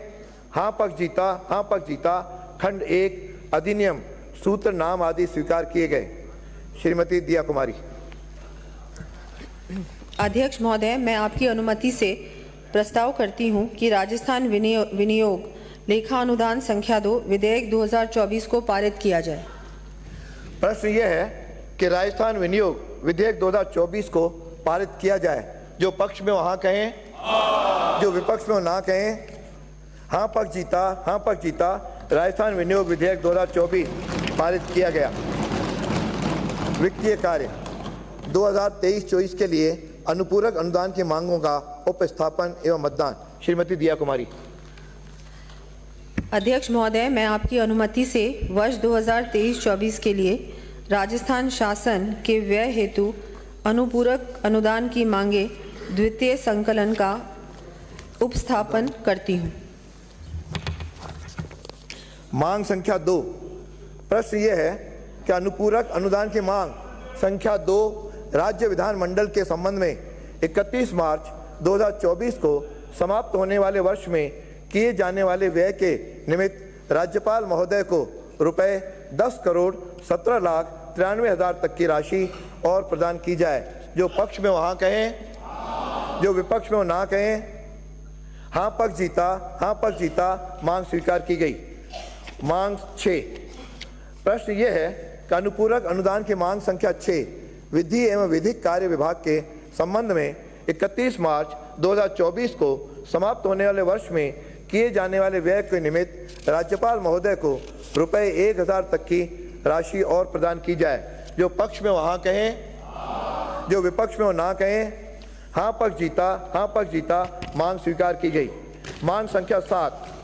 प्रश्न यह है कि अनुपूरक अनुदान की मांग संख्या 7 मंत्री परिषद के संबंध में 31 मार्च 2024 को समाप्त होने वाले वर्ष में किए जाने वाले व्यय के निमित्त राज्यपाल महोदय को रुपए 5,79,96,000 तक की राशि और प्रदान की जाए। जो पक्ष में हो हाँ कहें, जो विपक्ष में हो ना कहें।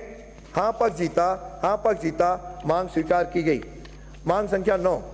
प्रश्न यह है कि अनुपूरक अनुदान की मांग संख्या 9 निर्वाचन विभाग के संबंध में 31 मार्च 2024 को समाप्त होने वाले वर्ष में किए जाने वाले व्यय के निमित्त राज्यपाल महोदय को रुपए 21,25,06,000 तक की राशि और प्रदान की जाए। जो पक्ष में हो हाँ कहें, जो विपक्ष में हो ना कहें।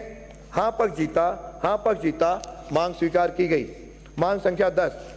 प्रश्न यह है कि अनुपूरक अनुदान की मांग संख्या 10 वाणिज्य कर विभाग के संबंध में 31 मार्च 2024 को समाप्त होने वाले वर्ष में किए जाने वाले व्यय के निमित्त राज्यपाल महोदय को रुपए 88,90,00,000 80,000 तक की राशि और प्रदान की जाए। जो पक्ष में हो हाँ कहें, जो विपक्ष में हो ना कहें।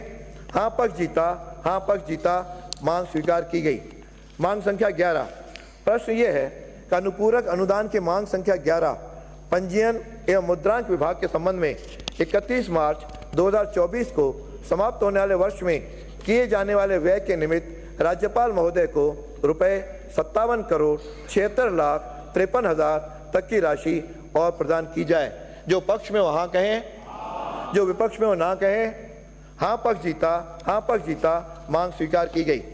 मांग संख्या 12, प्रश्न ये है कि अनुपूरक अनुदान की मांग संख्या 12 आबकारी विभाग के संबंध में 31 मार्च 2024 को समाप्त होने वाले वर्ष में किए जाने वाले व्यय के निमित्त राज्यपाल महोदय को रुपए 4,60,66,000 तक की राशि और प्रदान की जाए।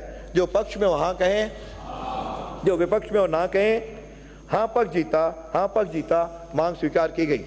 मांग संख्या 14, प्रश्न ये है अनुपूरक अनुदान की मांग संख्या 14 राज्य बीमा एवं प्रावधायी निधि विभाग के संबंध में 31 मार्च 2024 को समाप्त होने वाले वर्ष में किए जाने वाले व्यय के निमित्त राज्यपाल महोदय को रुपए 1,51,95,11,000 तक की राशि और प्रदान की जाए।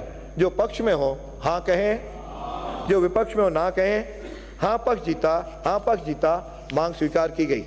मांग संख्या 15, प्रश्न ये है कि अनुपूरक अनुदान की मांग संख्या 15 पेंशन के संबंध में 31 मार्च 2024 को समाप्त होने वाले वर्ष में किए जाने वाले व्यय के निमित्त राज्यपाल महोदय को रुपए 11,80,95,93,000 तक की राशि और प्रदान की जाए। जो पक्ष में हो हाँ कहें, जो विपक्ष में हो ना कहें। हाँ पक्ष जीता, हाँ पक्ष जीता, मांग स्वीकार की गई। मांग संख्या 16, प्रश्न ये है कि अनुपूरक अनुदान की मांग संख्या 16, आप बैठिए, आप बैठिए, आप बैठिए, आप बैठिए। प्रश्न ये है अनुपूरक, कोई बीच में।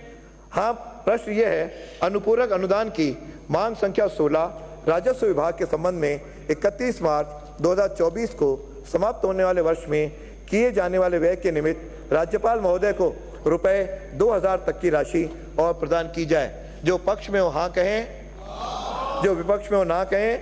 हाँ पक्ष जीता, हाँ पक्ष जीता, मांग स्वीकार की गई। मांग संख्या 18, प्रश्न ये है अनुपूरक अनुदान की मांग संख्या 18 गृह विभाग के संबंध में 31 मार्च 2024 को समाप्त होने वाले वर्ष में किए जाने वाले व्यय के निमित्त राज्यपाल महोदय को रुपए 1,54,27,03,000 तक की राशि और प्रदान की जाए। जो पक्ष में हो हाँ कहें, जो विपक्ष में हो ना कहें। हाँ पक्ष जीता, हाँ पक्ष जीता, मांग स्वीकार की गई। मांग संख्या 19, प्रश्न ये है कि अनुपूरक अनुदान की मांग संख्या 19 कारागार विभाग के संबंध में 21 मार्च 2024 को समाप्त होने वाले वर्ष में किए जाने वाले राज्यपाल महोदय को रुपए 3,82,06,000 तक की राशि और प्रदान की जाए। जो पक्ष में हो हाँ कहें, जो विपक्ष में हो ना कहें। हाँ पक्ष जीता, हाँ पक्ष जीता, मांग स्वीकार की गई। मांग संख्या 20, प्रश्न ये है कि अनुपूरक अनुदान की मांग संख्या 20 प्रारंभिक शिक्षा विभाग के संबंध में 31 मार्च 2024 को समाप्त होने वाले वर्ष में किए जाने वाले व्यय के निमित्त राज्यपाल महोदय को रुपए 2,74,00,000 तक की राशि और प्रदान। हाँ कहें, जो विपक्ष में हो ना कहें। हाँ पक्ष जीता, हाँ पक्ष जीता, मांग स्वीकार की गई। मांग संख्या 21, भाई यदि आसन पांव पे कोई भी विधायक या माननीय सदस्य सदन के अंदर ना आएगा ना उठ के जाएगा। प्रश्न संख्या 21, जो मेरे को तो बैठा दिया मैंने, मेरा काम है।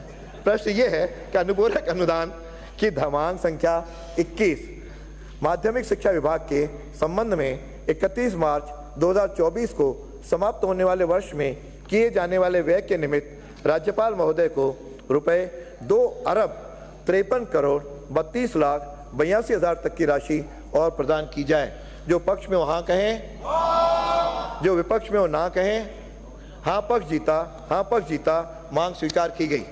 मांग संख्या 22, प्रश्न यह है कि अनुपूरक अनुदान की मांग संख्या 22 उच्च शिक्षा विभाग के संबंध में 31 मार्च 2024 को समाप्त होने वाले वर्ष में किए जाने वाले व्यय के निमित्त राज्यपाल महोदय को 2,47,61,45,00,000 तक की राशि और प्रदान की जाए। जो पक्ष में हो हाँ कहें, जो विपक्ष में हो ना कहें। हाँ पक्ष जीता, हाँ पक्ष जीता। मांग स्वीकार की गई। मांग संख्या 24।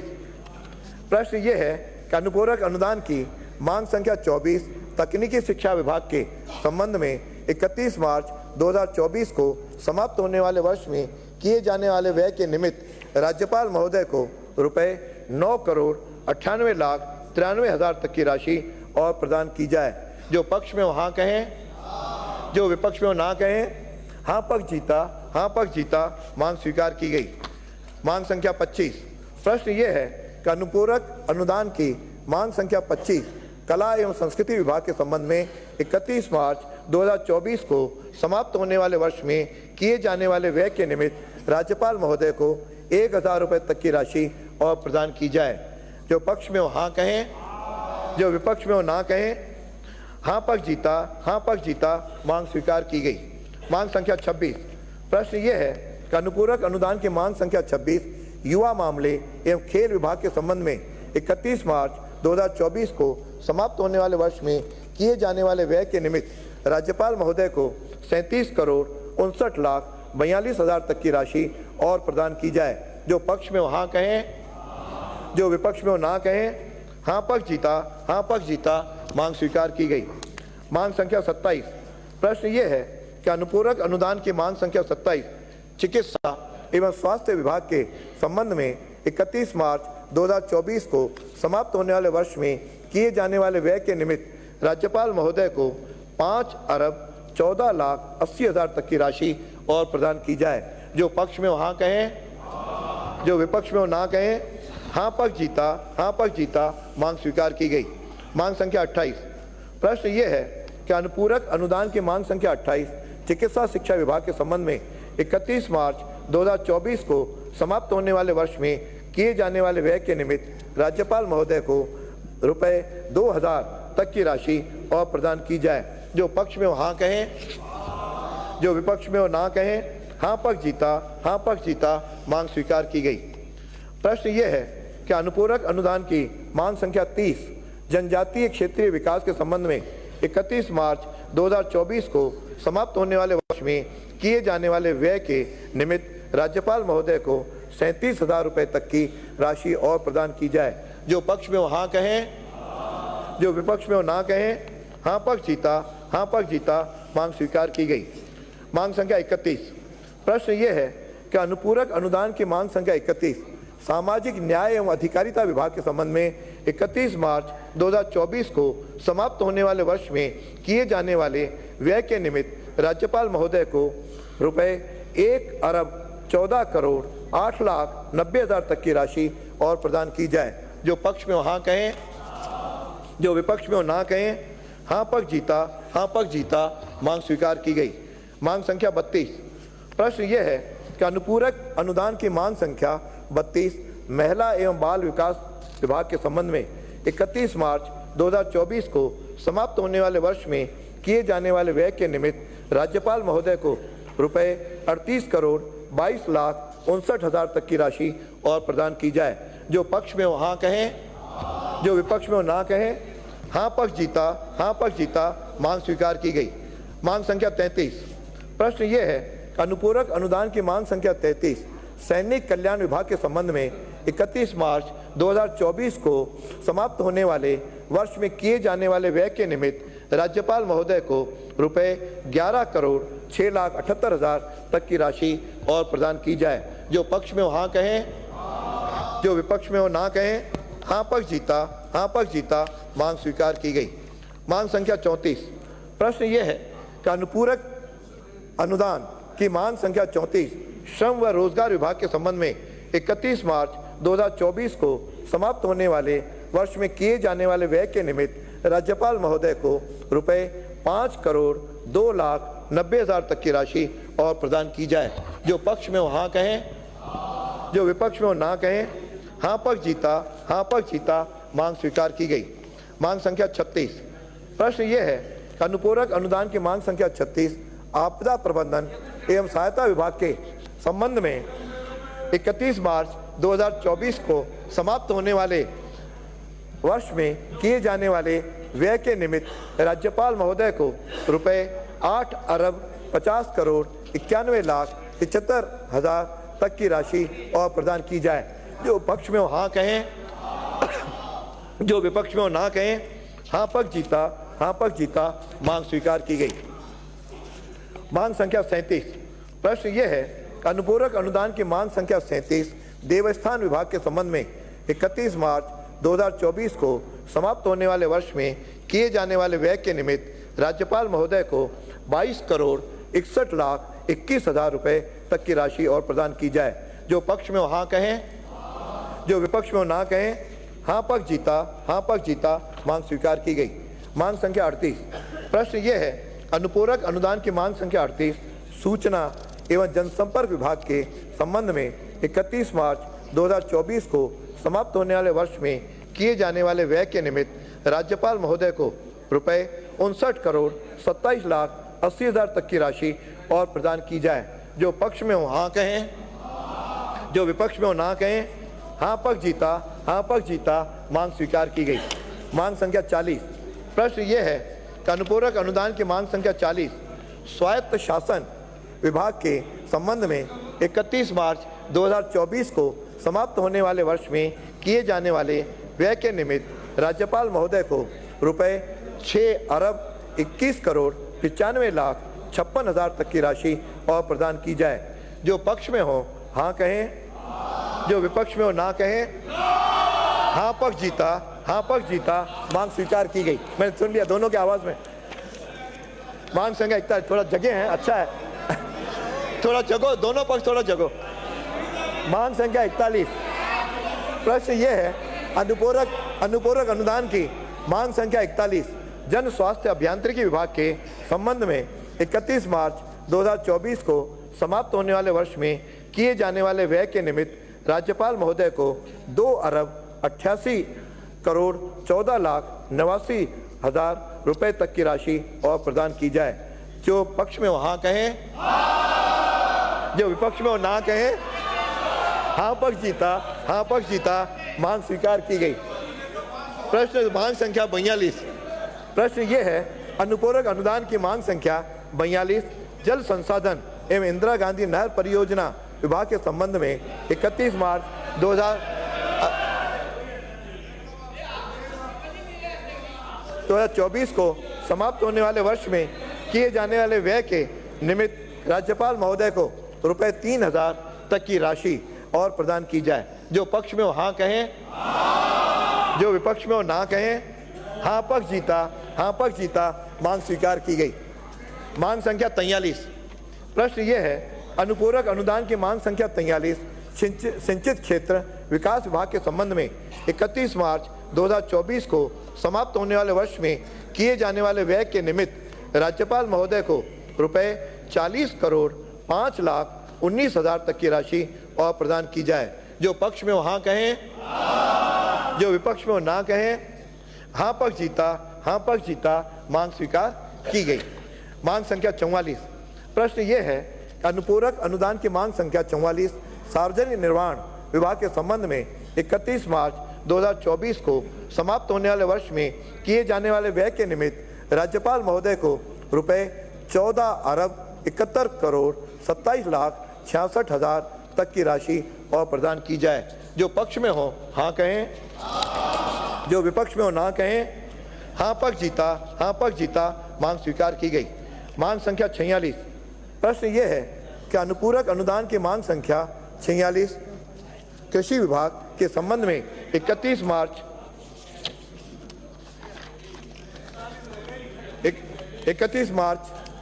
2024 को समाप्त होने वाले वर्ष में किए जाने वाले व्यय के निमित्त राज्यपाल महोदय को रुपए 72,96,45,000 तक की राशि और प्रदान की जाए।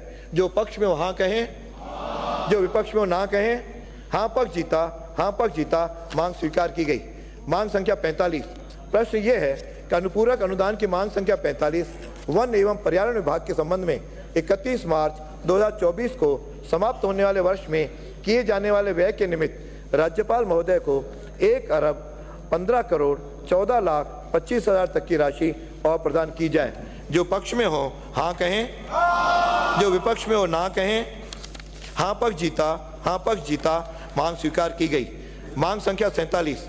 प्रश्न ये है कि अनुपूरक अनुदान की मांग संख्या 47 पशुपालन एवं मत्स्य विभाग के संबंध में 31 मार्च 2024 को समाप्त होने वाले वर्ष में किए जाने वाले व्यय के निमित्त राज्यपाल महोदय को रुपए 13,99,92,000 तक की राशि और प्रदान की जाए। जो पक्ष में हो हाँ कहें, जो विपक्ष में हो ना कहें। हाँ पक्ष जीता, मांग स्वीकार की गई। मांग संख्या 48। ये मेरे को ध्यान है, आप तो हाँ भर दो, माननीय सदस्य आप भी हाँ भर दो। अरे अच्छा है सबके लिए, आप सर्वसम्मति से। मांग संख्या 48। प्रश्न ये है, अनुपूरक अनुदान की मांग संख्या 48 उद्यानिकी विभाग के संबंध में 31 मार्च 2024 को समाप्त होने वाले वर्ष में किए जाने वाले व्यय के निमित्त राज्यपाल महोदय को 6,45,13,000 तक की राशि और प्रदान की जाए। जो पक्ष में हो हाँ कहें, जो विपक्ष में हो ना कहें। हाँ पक्ष जीता, मांग स्वीकार की गई। मांग संख्या 49। प्रश्न ये है, अनुपूरक अनुदान की मांग संख्या 49 गोपालन विभाग के संबंध में 31 मार्च 2024 को समाप्त होने वाले वर्ष में किए जाने वाले व्यय के निमित्त राज्यपाल महोदय को रुपए 47,43,74,000 तक की राशि और प्रदान की जाए। जो पक्ष में हो हाँ कहें, जो विपक्ष में हो ना कहें। हाँ पक्ष जीता, मांग स्वीकार की गई। मांग संख्या 51। प्रश्न ये है, अनुपूरक अनुदान की मांग संख्या 51 अनुसूचित जाति के कल्याण हेतु विशिष्ट संगठन योजना के संबंध में 31 मार्च 2024 को समाप्त होने वाले वर्ष में किए जाने वाले राज्यपाल महोदय को रुपए तक की राशि और प्रदान की जाए। जो विपक्ष में ना कहें।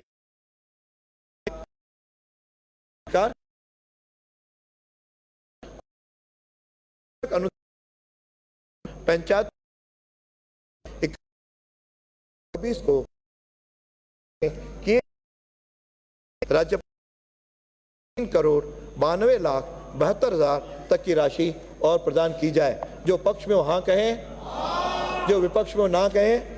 हाँ पक्ष जीता, मांग स्वीकार की गई। मांग संख्या 53। प्रश्न ये है कि अनुपूरक अनुदान की मांग संख्या 53 ग्रामीण विकास के संबंध में 31 मार्च 2024 को समाप्त होने वाले वर्ष में किए जाने वाले व्यय के निमित्त राज्यपाल महोदय को 3,14,05,80,000 तक की राशि और प्रदान की जाए। जो पक्ष में हो हाँ कहें, जो विपक्ष में हो ना कहें। हाँ पक्ष जीता, मांग स्वीकार की गई। प्रश्न संख्या 54। प्रश्न ये है, अनुपूरक अनुदान की मांग संख्या 54 ऊर्जा विभाग के संबंध में 31 मार्च 2024 को समाप्त होने वाले वर्ष में किए जाने वाले व्यय के निमित्त राज्यपाल महोदय को रुपए 33,40,13,49,000 तक की राशि और प्रदान की जाए। जो पक्ष में हो हाँ कहें, जो विपक्ष में हो ना कहें। हाँ पक्ष जीता, मांग स्वीकार की गई। मांग संख्या 55। प्रश्न ये है, अनुपूरक अनुदान की मांग संख्या 55 खाद्य नागरिक आपूर्ति एवं उपभोक्ता मामलात विभाग के संबंध में 31 मार्च 2024 को समाप्त होने वाले वर्ष में किए जाने वाले व्यय के निमित्त राज्यपाल महोदय को रुपए 2,92,91,000 तक की राशि और प्रदान की जाए। जो पक्ष में हो हाँ कहें, जो विपक्ष में हो ना कहें। हाँ पक्ष जीता, मांग स्वीकार की गई। मांग संख्या 57। ये आपको प्रेरित कर रहे हैं कि आप भी हाँ भरो। मांग संख्या 57। प्रश्न ये है, अनुपूरक अनुदान की मांग संख्या 57 पेट्रोलियम विभाग के संबंध में 31 मार्च 2024 को समाप्त होने वाले वर्ष में किए जाने वाले व्यय के निमित्त राज्यपाल महोदय को 50,02,12,000 तक की राशि और प्रदान की जाए। जो पक्ष में हो, सचेतक महोदय ध्यान करिए। 50 करोड़ 2,12,000 तक की राशि और प्रदान की जाए। जो पक्ष में हो हाँ कहें, जो विपक्ष में हो ना कहें। हाँ पक्ष जीता, हाँ पक्ष जीता। मांग स्वीकार की गई। मांग संख्या 58। प्रश्न ये है, अनुपूरक अनुदान की मांग संख्या 58 खान विभाग के संबंध में 31 मार्च 2024 को समाप्त होने वाले वर्ष में किए जाने वाले व्यय के निमित्त राज्यपाल महोदय को रुपए 35 करोड़ 93,25,000 तक की राशि और प्रदान की जाए। जो पक्ष में हो हाँ कहें, जो विपक्ष में हो ना कहें। जो पक्ष में हो हाँ कहें, जो विपक्ष में हो ना कहें। हाँ पक्ष जीता, हाँ पक्ष जीता। मांग स्वीकार की गई। मांग संख्या 59। प्रश्न ये है, अनुपूरक अनुदान की मांग संख्या 59 पर्यटन विभाग के संबंध में 31 मार्च 2024 को समाप्त होने वाले वर्ष में किए जाने वाले व्यय के निमित्त राज्यपाल महोदय को रुपए 2,77 करोड़ 49,09,000 तक की राशि और प्रदान की जाए। जो पक्ष में हो हाँ कहें, जो विपक्ष में हो ना कहें। हाँ पक्ष जीता, हाँ पक्ष जीता। मांग स्वीकार की गई। मांग संख्या 61। प्रश्न यह है, अनुपूरक अनुदान की मांग संख्या 61 विज्ञान एवं तकनीकी विभाग के संबंध में 31 मार्च 2024 को समाप्त होने वाले वर्ष में किए जाने वाले व्यय के निमित्त राज्यपाल महोदय को रुपए 6 करोड़ 87,99,000 तक की राशि और प्रदान की जाए। जो पक्ष में हो हाँ कहें, जो विपक्ष में हो ना कहें। हाँ पक्ष जीता, हाँ पक्ष जीता। मांग स्वीकार की गई। मांग संख्या 62। प्रश्न ये है, अनुपूरक अनुदान की मांग संख्या 62 परिवहन विभाग के संबंध में 31 मार्च 2024 को समाप्त होने वाले वर्ष में किए जाने वाले व्यय के निमित्त राज्यपाल महोदय को 38 करोड़ 31,24,000 तक की राशि और प्रदान की जाए। जो पक्ष में हो हाँ कहें, जो विपक्ष में हो ना कहें। हाँ पक्ष जीता, हाँ पक्ष जीता। मांग स्वीकार की गई। मांग संख्या 63। प्रश्न ये है, अनुपूरक अनुदान की मांग संख्या 63 आयोजना एवं सांख्यिकी विभाग के संबंध में 31 मार्च 2024 को समाप्त होने वाले वर्ष में किए जाने वाले व्यय के निमित्त राज्यपाल महोदय को 8 करोड़ 69,95,000 तक की राशि और प्रदान की जाए। जो पक्ष में हो हाँ कहें, थोड़ा जोर से। जो पक्ष में हो हाँ कहें, जो विपक्ष में हो ना कहें। हाँ पक्ष जीता, हाँ पक्ष जीता। मांग स्वीकार की गई। मांग संख्या 64। प्रश्न ये है, अनुपूरक अनुदान की मांग संख्या 64 अन्य सामान्य सेवाओं के संबंध में 31 मार्च 2024 को समाप्त होने वाले वर्ष में किए जाने वाले व्यय के निमित्त राज्यपाल महोदय को 6 करोड़ 31,39,000 तक की राशि और प्रदान की जाए। जो पक्ष में हो हाँ कहें, जो विपक्ष में हो ना कहें। हाँ पक्ष जीता, हाँ पक्ष जीता। मांग स्वीकार की गई।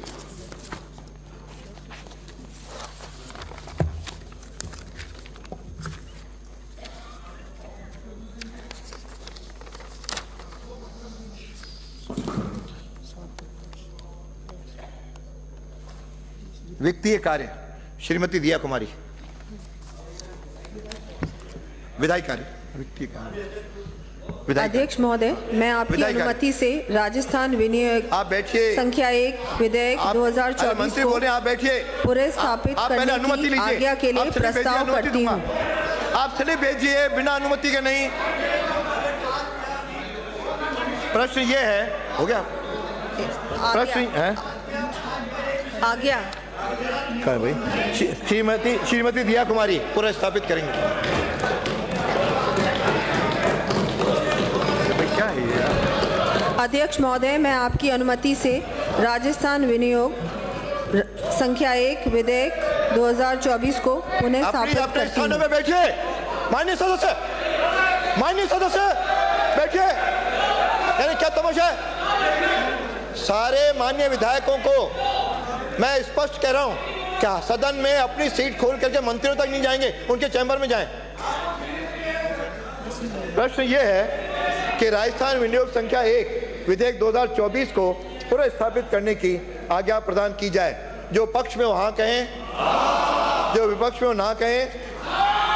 जो पक्ष में हो हाँ कहें, जो विपक्ष में हो ना कहें। हाँ पक्ष जीता विधेयक को पुनर्स्थापित करने की आज्ञा प्रदान की जाती है। प्रभारी मंत्री विधेयक को पुनर्स्थापित भी करेंगी।